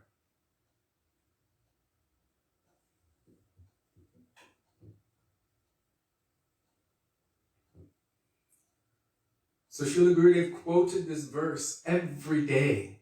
Anukulyena Krishna Anushilanam Bhakti Rutama. Talking about what is pure bhakti, and he wanted all of us to also know it and to recite it every day. It starts with Anya Bhilashita Shunyam. Daily, we should recite it, we should remember it, we should study it, we should understand it, so that we don't become confused. I was personally in the room with Srila Gurudev and one other devotee, and we were there to massage him in Singapore.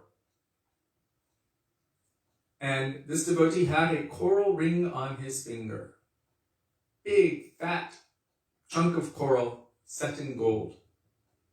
And Gurudev looked at him and he said, "What is that?"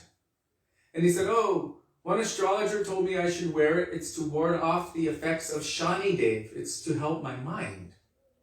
To ward off the effects of Shani."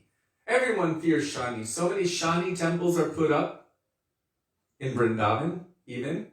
And people go and they worship him regularly in so many of the Leela places of Krishna. You can go now even to, where is that tree? Kokilban. Right there. It's a big Shani temple. Other places also in Govardhan at Sankarshan Kund, there's a big Shani Dev temple. Beggars come in the street, and if they're representing Shani Dev, everyone puts a little change in their little bowl of mustard oil. People are afraid of Shani, the god of war.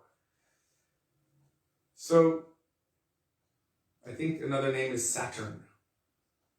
So people become afraid and they're reading all of this astrology and they're like, "Oh, Shani Dev, okay, I need to do this thing and that thing and pay this much to this pundit for this mantra and that tantra and this kind of thing and to ward off the negative effects." So he told Gurudev, "This is to ward off the effects of Shani. An astrologer told me I should wear this, that it would help me with my mind and ward off the effects of Shani Dev." Gurudev said, "Give it to me." So he took the ring off and he gave it to Gurudev, and Gurudev took the ring. He said, "Now Shani won't touch you." In other words, you're putting your faith in him, not in the process of bhakti, not in Krishna, not in Gurudev, not in Harinam Prabhu. You're putting your faith in the demigods of this material world. He took it. He said, "Now Shani won't touch you." And then Gurudev leaned back and he kicked like this. He said, "I will kick him and he can go live with that person who gave you the ring or told you to wear it." He said, "I will kick him." And I thought, wow, this person is no ordinary person. One, he has no fear of the devas of this world. Why? He's a true Brajabasi. Who's the king of the devas? Indra. And the Brajabasis defied Indra and instead followed Krishna and worshipped Govardhan. And as a result, Indra became so ferocious and angry and tried to destroy everyone, and Krishna showed all of the Brajabasis that defeating Indra is simply the business of my little finger. And all of the Brajabasis were completely protected. Not only that, Krishna is begging for the dust of the lotus feet of Srimati Radhika. Again and again and again, in all Braja Leelas, you see the same thing. Smaragalra Kandanam, Mamashirashimandanam, Dehi Padapalamudaram. He's begging for that. And to get even up to that part, to be able to beg for that, he has to beg in the feet of her maidservants. So Bhaktivedānta Thakur is saying, Radhar Dasira Krishna, Sarva Vede Bole. All the Vedas are saying that Krishna becomes the property of the maid servants, Radhar Dasi, of Srimati Radhika. Krishna becomes their property, means he's also begging them. How powerful are they? They're not bound by the mundane things of this world. Those personalities are begging them for any drop of seva. So our Srila Gurudev and our Guru Varga. And why am I saying Guru Varga? Guru means heavy. Guru means they're not attached to anything. They're not bound by any mundane conception of this world. They're not placing their faith in those who are light. That would not make them guru, that would make them laghu. Laghu means light, guru means heavy.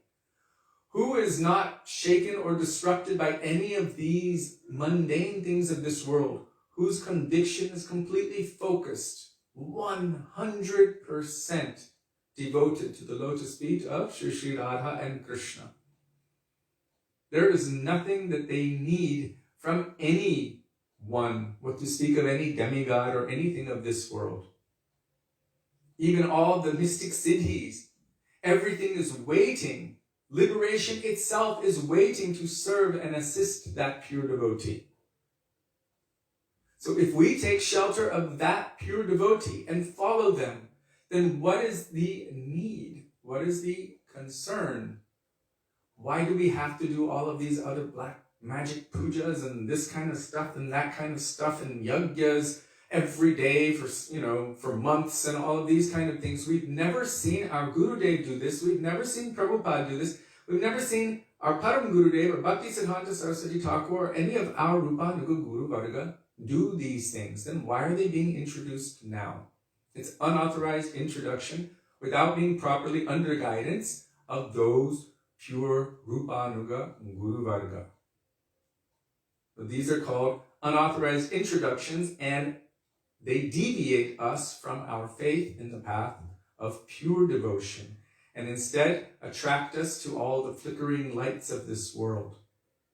So if we learn about the moods, the teachings, the conceptions of our Guru Varga and don't change them without unnecessary opposition, we hold tightly to the pure teachings of our Guru Varga, then it may be that we will be safe. Because we have the tendency to make mistakes and imperfect senses, there's always a chance that we can be deviated.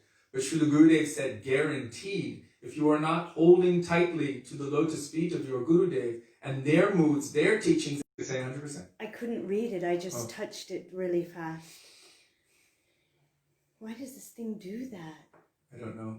It's just the internet here in India. You want me to just sit here? No, it's going. Should I sit here? No, it was 100%.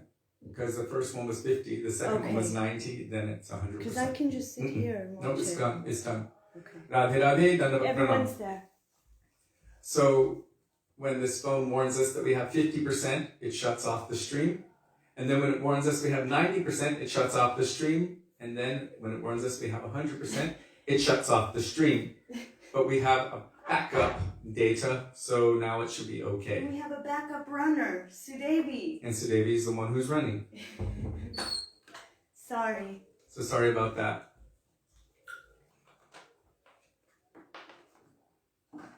What was I saying?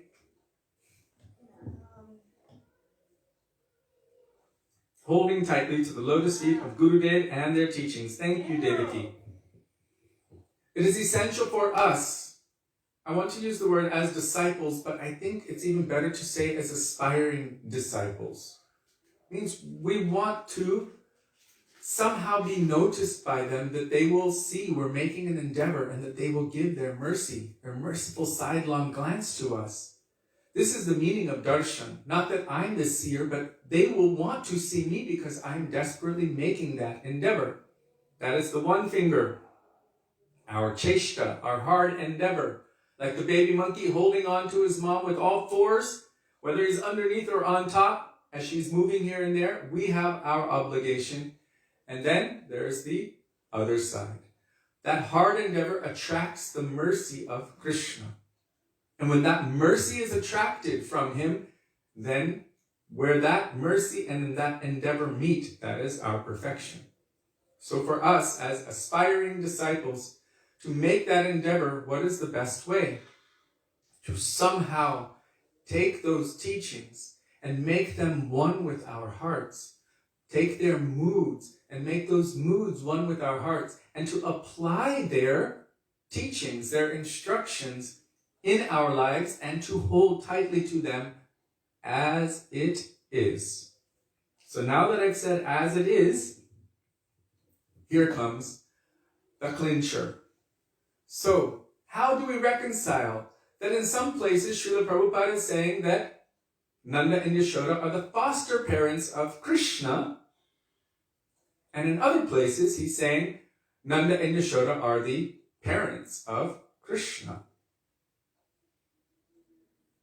How do we reconcile that in certain places in Śrīmad Bhagavatam he's saying Vasudeva and Devaki are the parents of Krishna, and in Sri Chaitanya Charitamrita, there he is saying that Krishna, the original Krishna, never steps one step outside of Vrindavan. And he is the son of Nanda and Yashoda. Jaya Radha Madhava Kunja Bihari. Gopi Jana Vallabha Girivaradhari Yashodanandana. He's the son of Yashoda. How do we reconcile this? It seems to be so many different apparent contradictions. In one place he's saying one thing, in another place he's saying another thing. So today I had the great fortune, by the mercy of Rakamba Prabhu's question yesterday, to do a little research on this subject. And it was quite interesting. Srila Gurudev was explaining, and Shyamarani Didi was paraphrasing what he was telling. That Shukadeva Gosvāmī, who is Shukadeva Gosvāmī? Really? Shukadeva Gosvāmī is the parrot of Srimati Radhika, Shri Ashuka. He's a parrot, and he's witnessing the pastimes of Krishna. He's of Vrindavan. But who is Parikshit Maharaj? Parikshit Maharaj, he is the king of the Yadus, the Yadavas, meaning he has Aishwarya Gyan. Aishwarya Gyan, and seeing that Krishna is his great uncle. So we're going to give a little relationship explanation here. Krishna has a sister. Her name is Subhadra. Krishna arranged for Arjuna to come to Dwarka posing as a sannyasi, and for Subhadra to serve him. Unbeknownst to others, this sannyasi Arjuna was not a real sannyasi, and Subhadra, who was serving him, noticed that he was looking at her not in a normal way, and he was quite handsome, quite attractive, and everything else. So, after some time, Arjuna, as the sannyasi, and Subhadra, they took off together. This was Krishna's arrangement. They had a son. Arjuna married Subhadra. They had a son. That son's name was Abhimanyu. Abhimanyu is famous in Mahabharata. He was such a valiant warrior, the son of Arjuna. But all the big Maharathis on the side of the Kauravas cornered him in. They trapped everyone else outside, and they cornered Abhimanyu inside, and then they took their turns basically attacking him unfairly all at the same time, which was against Kshatriya Dharma. They didn't give him a fair fight, and by this they killed him. But Abhimanyu had already been married to Uttara, and in the womb of Uttara was the fetus who later became known as Mahārāja Parikshit. In fact, even after the battle of Kurukshetra was won, there was someone left over. His name was Ashvatthama. And Ashvatthama cast a Brahmastra, the Brahma Astra, which is like 1,000,000 atom bombs, but with mantra in a condensed form at the womb of Uttara, because they could focus it by mantra to completely destroy her fetus without killing her. So Ashvatthama wanted to kill this Parikshit Maharaj. But Krishna, in the womb, rescued Parikshit Maharaj in the form of like a, it is said, like the size of a thumb. So I'm not going to change anything there. Like the size of a thumb. He went inside, and with his club, he cast off this Brahmastra, and of course the Brahmastra needed somewhere to go. So he protected Parikshit Maharaj in the womb from the weapon of Ashvatthama. And because Ashvatthama tried to kill this baby in the womb, and the way he did it, Krishna cursed him to be alone and friendless forever. So, but it is said that in the future, Ashvatthama will become the Vyas, meaning he has seen everything, he will become the Vyas. So somewhere there's some benediction in there as well. We should understand that the curse of the Lord or the pure devotees always have a benediction involved as well. So this Ashvatthama, this Mahārāja Parikshit, he is the son of, the grandson of Subhadra. So Krishna is his great uncle, from the perspective of family. And so he's seeing this Krishna as the king of the Yadavas, who's his great uncle, and now he is in line. Parikshit Maharaj is in line as the king. So when he was cursed by Shringirishi to be killed by a snake bird within 7 days, what did he do? Immediately he gave up everything. He gave up his wealth, he gave up his kingdom, he gave up everything. He took very simple cloth and he went to the forest and he requested the sages to help him. What should we do?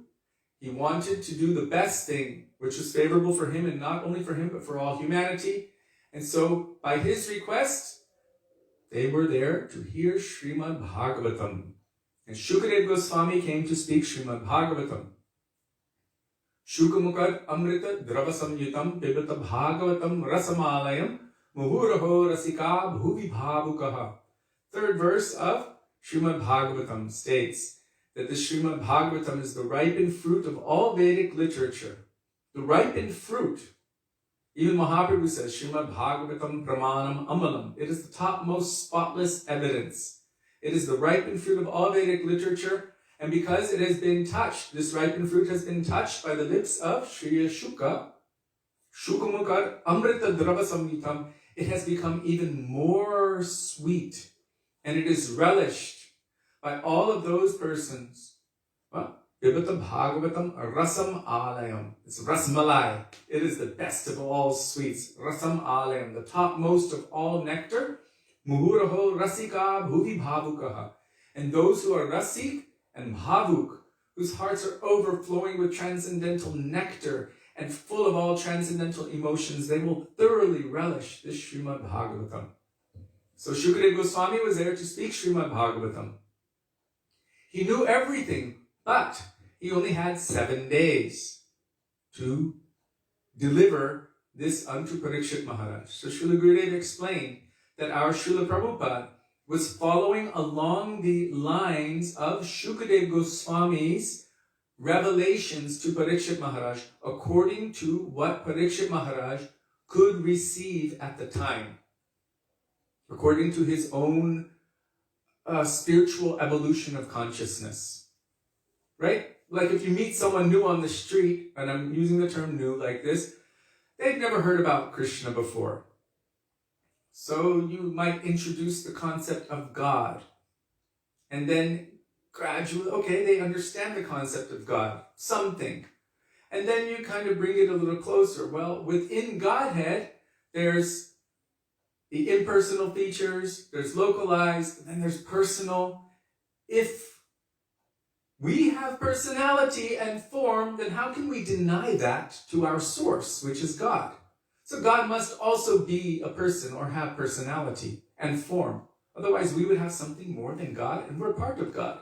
Okay, yeah, that makes sense. So you introduce it. You're not going to start, hopefully not, talking about Radhika and Man and Krishna begging at the feet of the Manjaris to have her darshan. That's not how you would approach someone on the street who's never even heard about Krishna. So in the same way, those persons require a gradual appreciation of knowledge to come to that reception of those, you can say, more intimate subject matters. So Shukadeva Goswami also had to reveal to Parikshit Maharaj from where he was at, gradually, as he was speaking to him, there was an evolution going on in his heart. Subjective evolution of consciousness, as Srila Bhaktivedānta Sridhar Maharaj would say. So in the beginning, Shukadeva Goswami starts with Om Namo Bhagavate Vasudevaya Janmadyasya Yatunvayadi Taratashta Teshvavigyasvarat Tene Brahma Hridaya Adi Kavaye Muhyanti Yat Surya Tejovari Midam Yata Vinimayo Yatra Trishargum Vrisha Dhamna Svena Sadani Rashtakuhakam Satyam Param Dhimahi. There he's praying and offering pranam to the supreme absolute truth. Satyam Param Dhimahi. I meditate on the supreme absolute truth.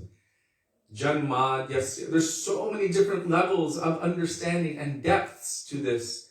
And if you read Secret Truths of the Bhagavatam, wow, it's amazing. It's amazing what Srila Gurudev showed there. How our Gaudiya Vaishnava Acharyas have gone deep into this first verse of Śrīmad Bhagavatam and extracted so many beautiful and deep meanings.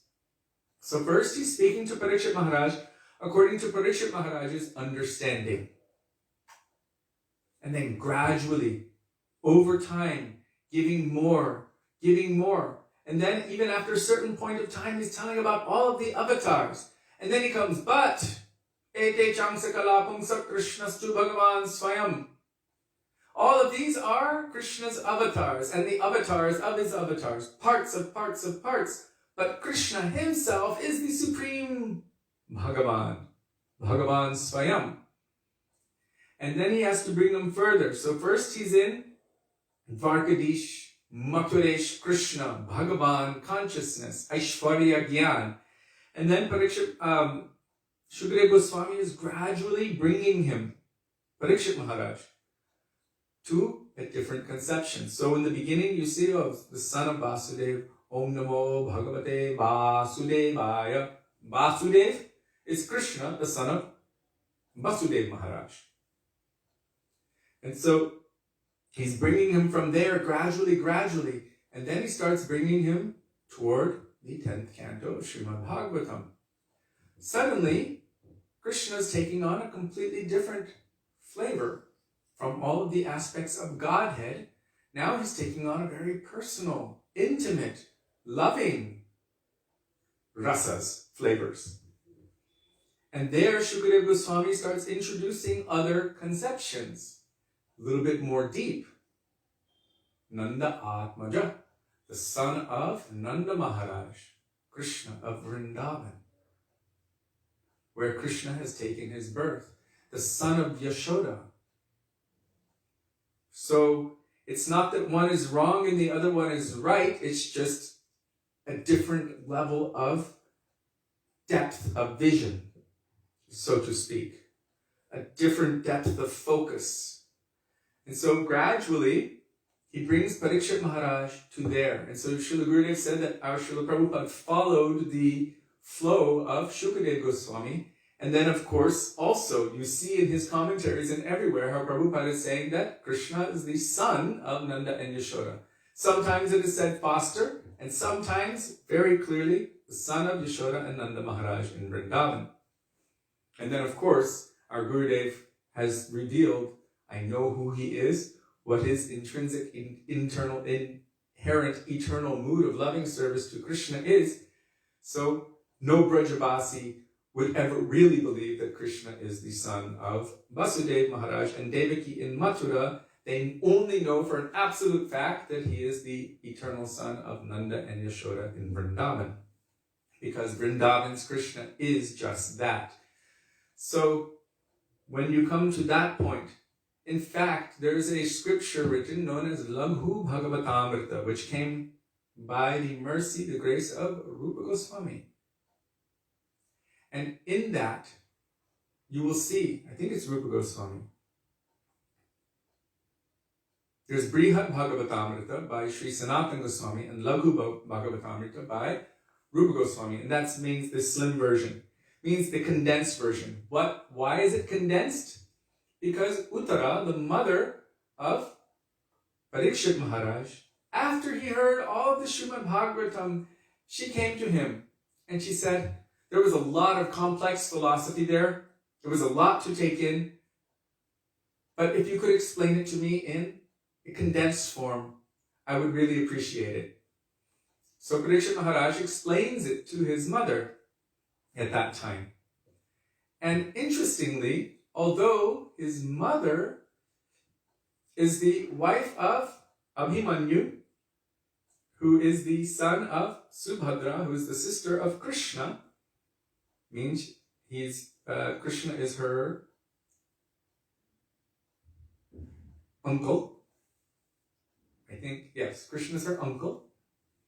Still, what does Parikshit Maharaj tell her?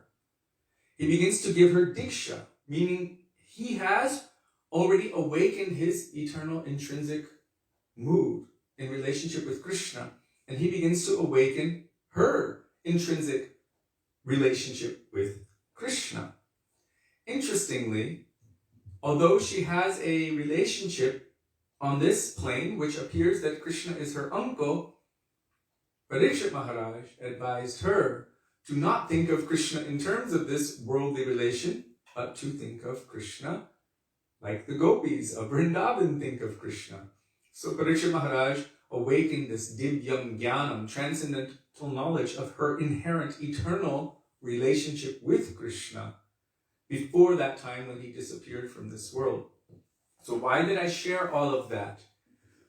Because when we hear that Krishna is the foster son of Nanda and Yashoda, this is for a certain sector of population. That would be for the Mathura Vasis. Or maybe to follow the flow of Śrīmad Bhagavatam, it may be necessary to keep it that way for some time. But then when you come to Brajalila, and then you come to Sri Chaitanya Charitamrita, then you get a different depth of vision. And from there you will see that the same personality who says, or who was writing that they are the foster children of Nanda and Yashoda, is now saying that actually Krishna of Vrindavan is the eternal son of Mother Yashoda and Nanda Maharaj. So it needed to be reconciled in such a way to be understood properly. And we already spoke so much about it yesterday. So this subject is quite heavily delved into by many of our Gaudiya Vaishnava Acharyas, among whom Rupa Goswami has spoken about it, Vishwanath Chakravarti Thakur, Bhaktisiddhanta Saraswati, Prabhupada, our Srila Prabhupada, Srila Gurudev, our Param Gurudev, Bhaktivinoda Thakur, all of our Acharyas, and it's there very clearly written about in Sri Chaitanya Charitamrita. So, in order to reconcile these different ideas, our Srila Gurudev spoke about it in such a way so that we can be peaceful in our minds to understand why it would be said at one point and then shifted at another point to another idea. It's not that Srila Prabhupada did not know. Definitely he knows. He is a true Brajavasi in the most rasik and bhavuk way. Our Srila Gurudev emphatically declared again and again and again that he is capable of nourishing all rasas in their completion, which means he must contain or must be within that highest conception of madhurya rasa to be able to nourish that one, vatsalya ras, sakya ras, dasya ras, all rasas, to be in that conception. So, when you read Krishna book, when you read teachings of Lord Chaitanya, when you read Sri Chaitanya Charitamrita, when you read the 10th canto of Śrīmad Bhagavatam, when you read so many of the works of Srila Prabhupada, Srila A.C. Bhaktivedānta Swami Prabhupada, with the assistance, we say the eyes of someone who understands that science, it makes it easy to see it because they point it out. Whereas if we're on our own and we don't know, or we've never understood this, or we've looked at Chaitanya Charitamrita and thought, that's the postgraduate study, I'm not ready for that yet. I just barely finished Bhagavad Gita, so I'm not going to read that postgraduate book. Then on our own, we may come up with so many misconceptions. Whereas Sri Chaitanya Charitamrita actually manifests itself like an outline of how to understand Bhagavad Gita and Śrīmad Bhagavatam and so many other Vaishnava books with the proper moods and conceptions, how to enter into them. So I remember when our Srila Gurudev spoke, we were on a morning walk, I believe it was in Germany, and he said, without Sri Chaitanya Charitamrita, you will never understand Bhagavatam or Bhagavad Gita properly. So, although it's a postgraduate study, still it's necessary to be able to help those who are coming in the line of Gaudiya, in the line of Rupa Goswami, in the line of Srimati Kārtika and Mahaprabhu, to be able to understand or contextualize everything properly. Without Śrī Chaitanya Charitamrita, we won't be able to understand them properly. So that was quite eye-opening for me. And then when you open Śrī Chaitanya Charitamrita, it's making references to all scriptures and showing us how to locate, where to see it, what vision to see this. Because if you're just on your own reading Śrīmad Bhagavatam, Krishna only spent a few years in Vrindavan. Apparently he didn't want to be there anymore. He wanted to go to Dvaraka and be there. Right? And that's the same kind of logic that people use. Well, I'm not going to worship Krishna because Ram came first. But they don't understand the tattva, the siddhanta behind it. Ram came in Treta Yuga, but what about the time before that? And what about the time before that? What about the cycles? Right? If someone doesn't know these things, then it's easy to create and concoct and make things up. That's why it is essential that we're always under guidance. If we're not always under guidance, then at a certain point we'll come to a crossroads and we won't know which way to go. Will we turn left or right? And it might be that we just make the wrong choice, and then we are, as Srila Bhakti Pramod Puri Goswami Mahārāja said, if we deviate even one, what was that word, Sudevi? Unethical? No, one, it didn't say millimeter. Srila Bhakti, not an inch, it was less than that. Even one. Yeah, it was an inch. 1 millimeter from the teachings of Sri Guru. He's asked me what word, and I think unethical. That's for another I subject. know, but that's the only time you asked me the word. If we deviate even a little bit, a slight bit from the teachings of our transcendental No, 1 inch. Gurudev, then we can be cast into oblivion for who knows how long. So it is essential that we're always holding on to the lotus feet of Sri Guru and Vaishnavas. If we have that Śrī Chaitanya Charitamrita there and the pure devotee there, then we can understand Śrīmad Bhagavatam. Chaitanya Charitamrita is the one who tells us, Jaha Bhagavata Para Vaishnaverasthane. If you want to understand and read Bhagavatam, then you must do it at the feet of a Vaishnava, under their shelter. Then they can reveal that to you. Otherwise, on our own, how can we understand Krishna? I don't have that capacity. Even my own reading must be in sadhu sangha. Chaitanya Mahaprabhu said, Sadhu sangha, naam kirtan, bhagavat shravan, maturabhas, shrimurtir shraddhaya sevan. So he gave 5. If you want to condense all the 64 limbs of bhakti to something simple, or the 9 processes to something simple, Mahaprabhu gave 5. Sadhu Sangha, associating with the pure devotees of the Lord. Nam Kirtan, under the guidance of the pure devotees of the Lord, chanting the holy names of the Lord and speaking, remembering the glories, the pastimes of Krishna. Bhagavat Shravan, hearing Śrīmad Bhagavatam. From who?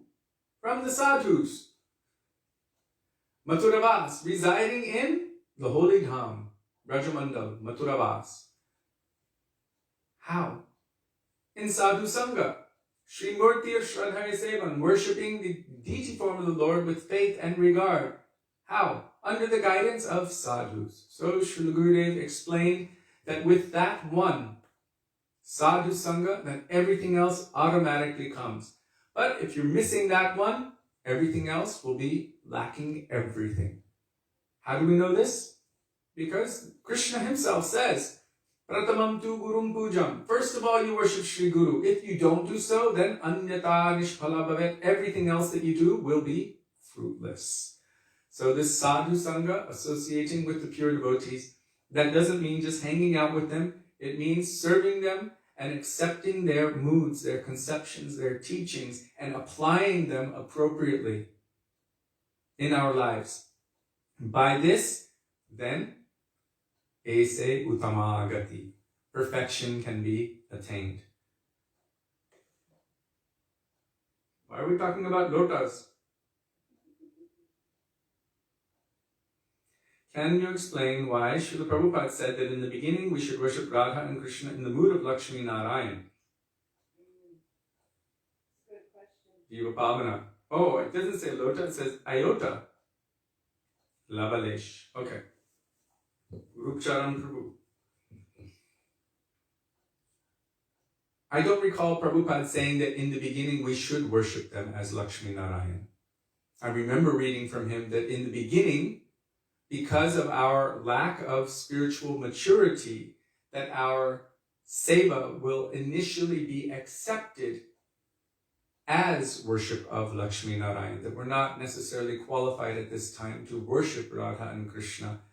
Like our Srila Gurudev said, if we're cooking for our own family members and thinking, oh, I'm going to enjoy this and my family's going to enjoy it, and then as an afterthought we go, oh, right, let me offer this first. So you put it here, you ring a bell, and you're calling Krishna to come. Krishna's not interested in that, because you've already enjoyed it in your mind and offered it to everyone else. Gurudev said Krishna does not want your remnants. So Krishna will say, Narayan, someone somewhere is ringing a bell. You should go and remove the karma from that. The Gurudev was saying, ding, ding, Narayan. So you're ringing your bell, and because your devotion is not to that level where you can control Krishna of Braj to come, then these expansions, personality may come and remove the karma from that and make it prasad. So Srila Prabhupada was saying that in the beginning, it may be that it might reach to that Vaikuntha level. As we progress, and we just read going beyond Vaikuntha, Gopkumar had gone to Vaikuntha, but he had to progress from there. That's why the book is called Going Beyond Vaikuntha. So he went there to Śrīmad Nārayan. He was there for some time, but Narada Muni came, seeing that he was dissatisfied, which is strange because he's in Vaikuntha, the land without that kind of thing. But there he wasn't feeling right, and Narada Muni told him, you need to go further. Where did he go? To transcendental Ayodhya, where more than Vaikuntha, there's a much more personal relationship with Ram. But still he's Bhagavan, and he wanted to embrace Ram, but Ram is the king, so there was some distance also. Then from there he went to Dwarka. And when he saw Krishna, he looked like his Ishtadev, same complexion. But when that Krishna saw him, Gopkumar was dressed as a cowherd boy, with a turban, carrying a flute and everything. When Krishna saw him, he began to weep and weep and weep.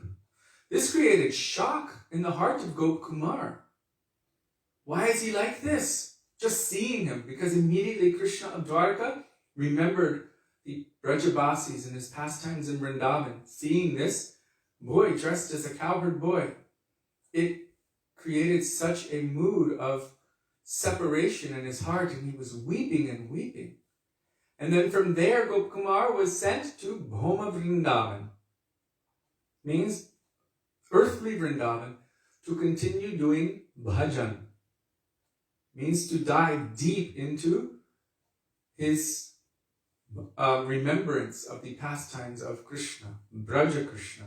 And from there, he was then brought into the eternal association of Vrindavan Krishna as a cowherd boyfriend of Krishna.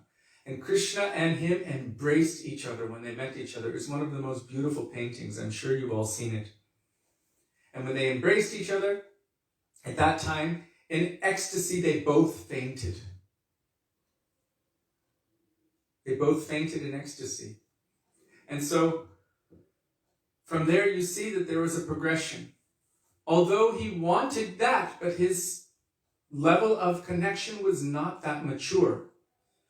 In the same way, we have not developed the maturity necessarily to call directly Radha and Krishna, but we do have connection with someone who can.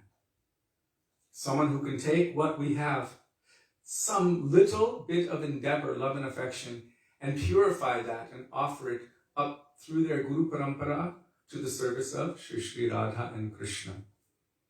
But it may be in the beginning that our mood is not sufficient to reach there, but it might be able to reach to Vaikuntha.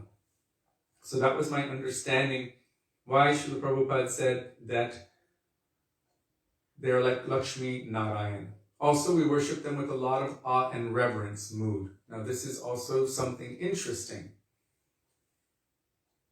if we didn't do that, then we'd be breaching etiquette. So in the beginning we are, and I'm saying the beginning because we're in the beginning, we're seeing them as Radha and Krishna, but we're also offering worship. We have schedules and everything. And it's based on Krishna's schedules, but still, we're not going to walk up to Krishna and start calling him names. Lampachor and all like that. That would be offensive at our stage. The gopis can do that. Madhya Yashoda can call him, oh, you little friend of monkey, you butter thief, I'm going to chastise you, hold a stick. We're not going to hold a stick up to Krishna. We're not going to take the deity of Krishna and wrestle with him and slam him in the dirt, where the cowherd boys can do that. So for us now, there is some mood of Aishwarya. And so from that perspective also, we see that, yes, Radha and Krishna are here. These are Thakurji. Radha Krishna, Archa Vigraha. Sachinandan Gaura Hari Chaitanya Mahaprabhu. They're the Archa Vigraha of Radha Krishna Chaitanya Mahaprabhu. And still, from our perspective, there are certain rules and regulations we must follow so that we don't make seva aparad. And so this is a gradual appreciation. I think it was Srila Prabhupada who used those terms. Gradual appreciation of devotion in terms of our relationship with Krishna. And I'm also going to refer to Srila Bhaktivedānta Mahārāja, the subjective evolution of consciousness. There's a gradual evolution. Now we must understand, and we must not jump over our qualification or lack of qualification to pretend that I'm already there in Leela with Radha and Krishna and serving intimately in their pastimes. Then it would create an incompatibility of rasas, my mundane ras superimposed onto their ras. I would be a trespasser. So at this point in time, just like Parikshit Maharaj, it's required that we gradually move through, gradually evolve, gradually develop, and then one day we will have to come to that point where we put down the Aishwarya Gyan, the knowledge of his absoluteness, the knowledge of his supreme majesty. That will have to be put aside if we want to enter into and serve within his Braja pastimes. It will have to be put aside. Otherwise, he won't be controlled. We've been reading about this in Śrī Dāmodarāṣṭakam. He will not be controlled by that love which is made feeble by following rules and regulations out of fear. This is a verse in Sri Chaitanya Charitamrita. Thank you, Baron S. What's your devotee name? Fools rush in where angels fear to tread. Yes. Whoa, Jiva Pavana Prabhu posted a good... Who's that from?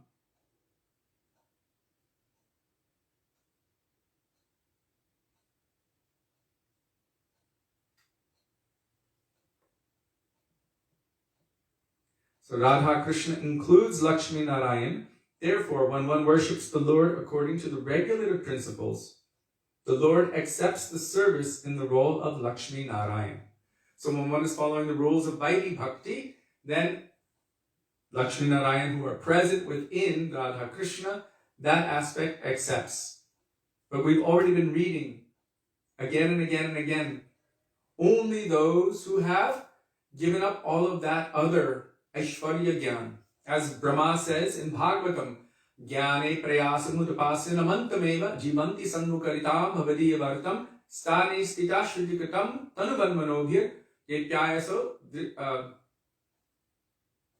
jitais yasitais trilokyam.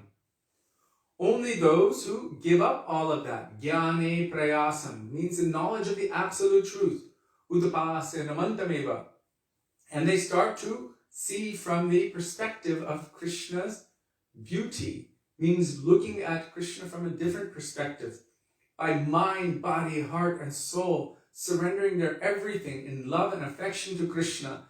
Only they are able to conquer that person who was otherwise unconquerable.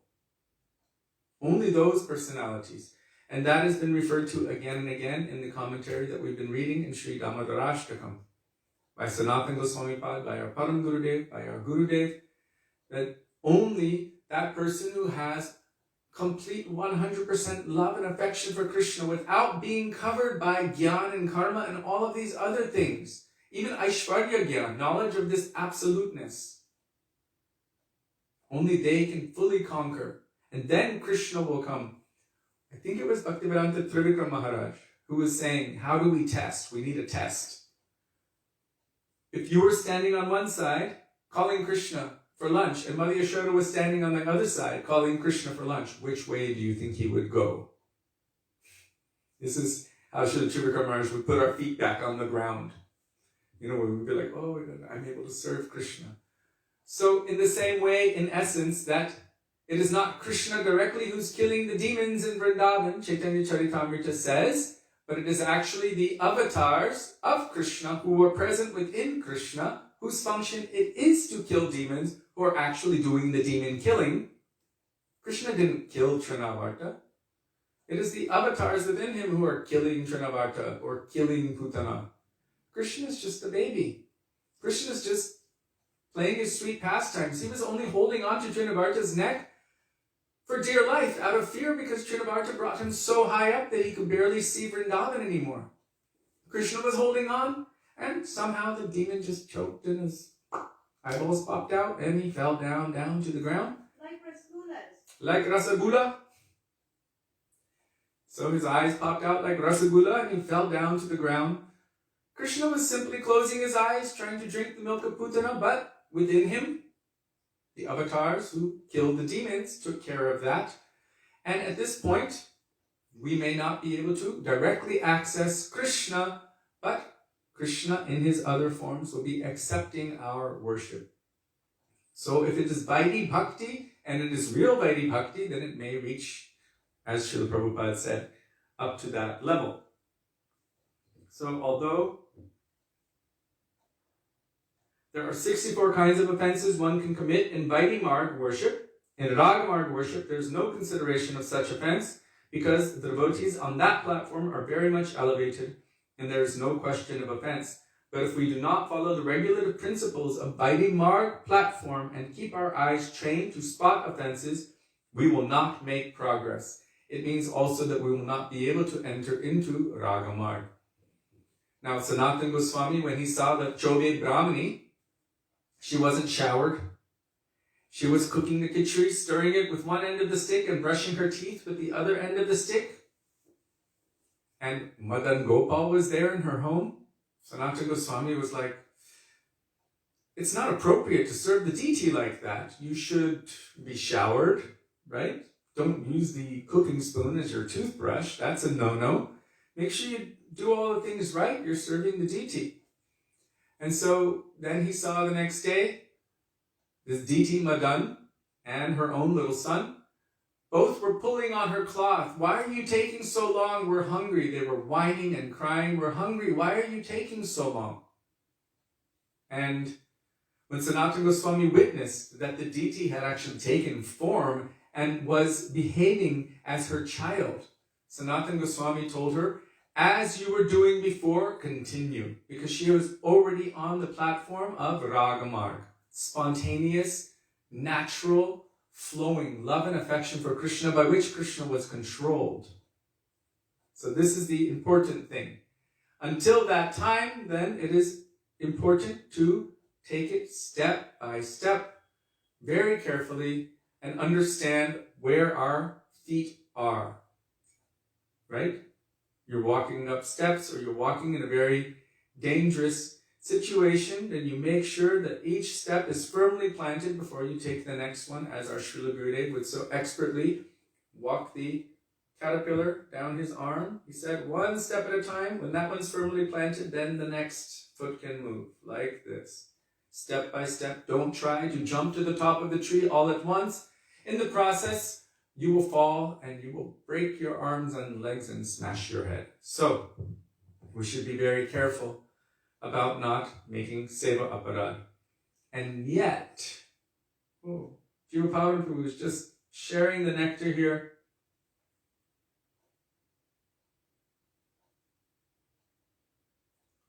Okay.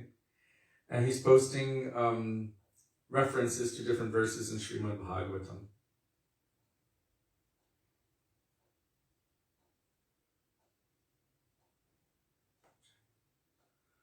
Okay, do we have any time left over? What is the time? It's 8:11. Oh my God. I thought it was like 7:30. You always think it's 7:30. No, this time it went very fast.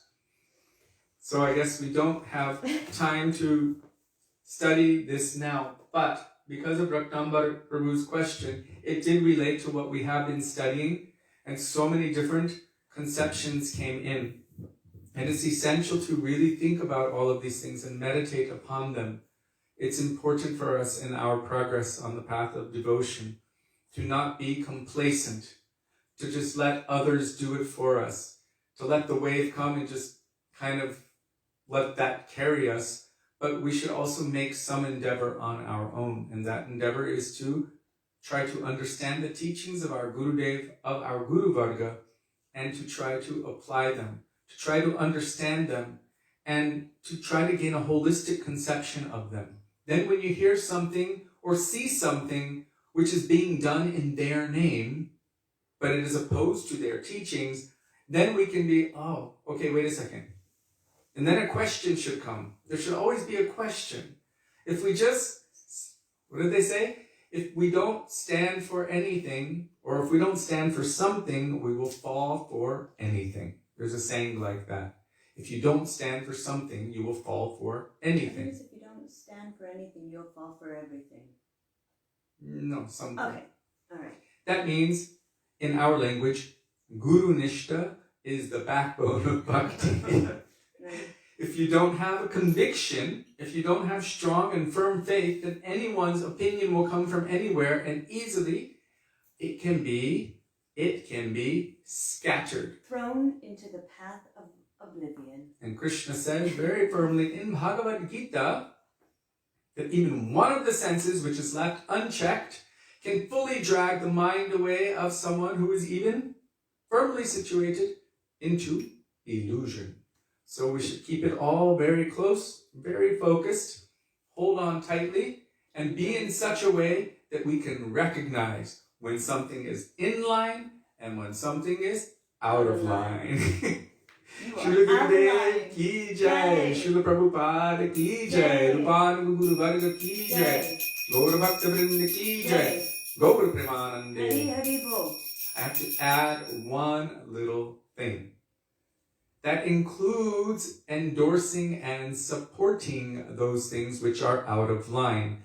Then we ourselves will also be guilty of being responsible for dissipating, not disseminating, watering down and disturbing the purity of the teachings of our Guru Varga. And so there's one thing about being weak. That's a given. But to actually make an endeavor or to endorse and support something which is literally ripping apart and throwing away the teachings of our Guru Varga, this becomes in the realm of aparad. We don't want to do that. We want our Guru Devs, our Guru Varga to mercifully cast their sidelong glance upon us, by which we will be able to run quickly on the path of bhakti with our eyes closed. So, Gaura Premanande, Hari Hari Bol. Oh, Mamata, it's only 7:30 if you want it to be. It's almost 20 after 8. Thank you. Hare Krishna.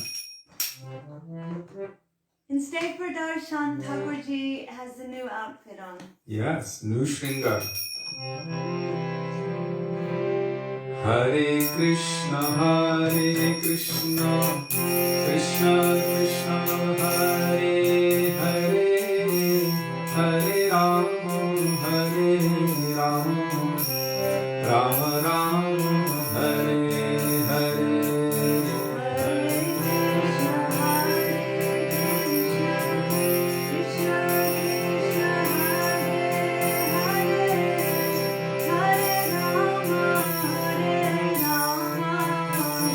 Rama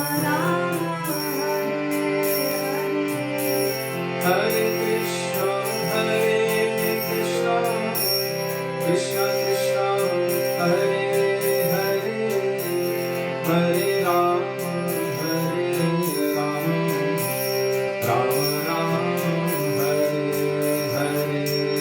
Hare Krishna, Krishna Krishna, Hare Hare, Hare Rama, Rama Rama, Hare Krishna, Krishna Krishna, Hare Hare.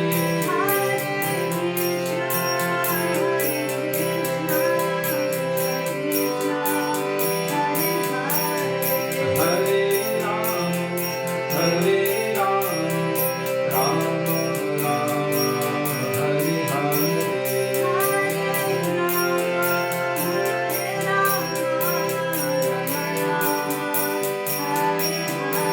Gaur Hari Bol, Hari Bol, Hari Bol, Gaur Hari Bol.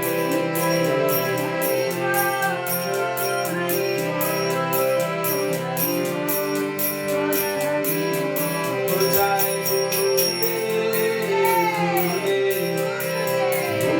Gurudev, Jai Gurudev.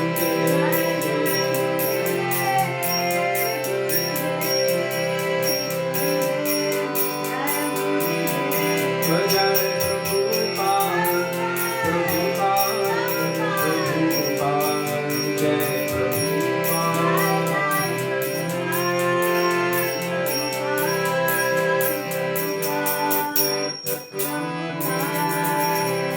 Shri Gaur Premanande Hari Shri Gurudev ki jai, Srila Prabhupada ki jai, Rupan Guru Varg ki jai, Patik Pavan Shri Nityananda Prabhu ki jai, Prem Purushottam Sacinandana Gaur Hari ki jai, Radha Vino Bihari Ju ki jai, Radha Raman Ju ki jai, Viraj Mahārāja ki jai, Hari Nama Sankirtan ki jai, Hare Krishna Mahamantra ki jai, Gaura Bhakta Vrinda ki jai, Nitai Gaura Premanande Hari Hari Bol. Govinda Damodarāṣṭakam,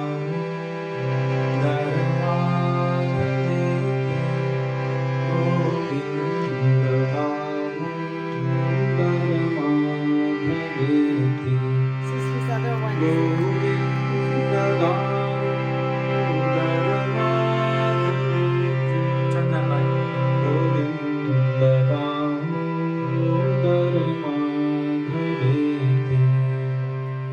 Bolo Radhe Radhe Radhe, Jai Jai Jai Shri Radhe.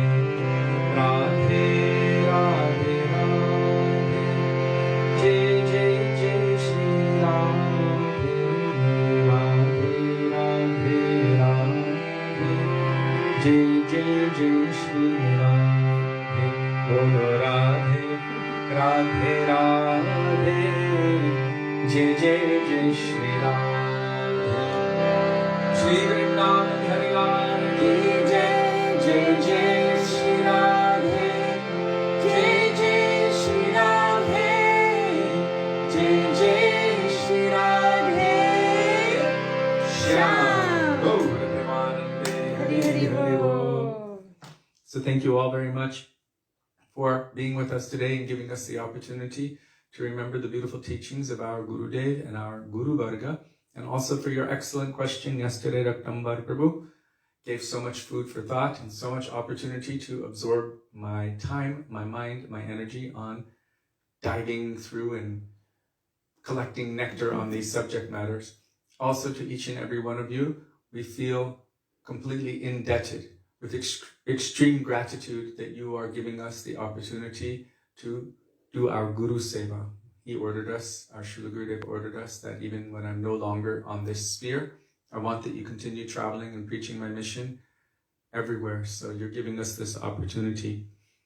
So thank you very much. We look forward to being with all of you tomorrow. Dandavat Pranam. Dandavat Pranam. Hare Krishna. His little feet are covered. Radhe Radhe. Radhe Radhe. Shri Radha Vinu Bihari Ju Ki Ki Jai. Jai. Radha Ramana Ju Ki Jai. Jai. Sachinandana Gaura Hari Ki Ki Jai. Jai.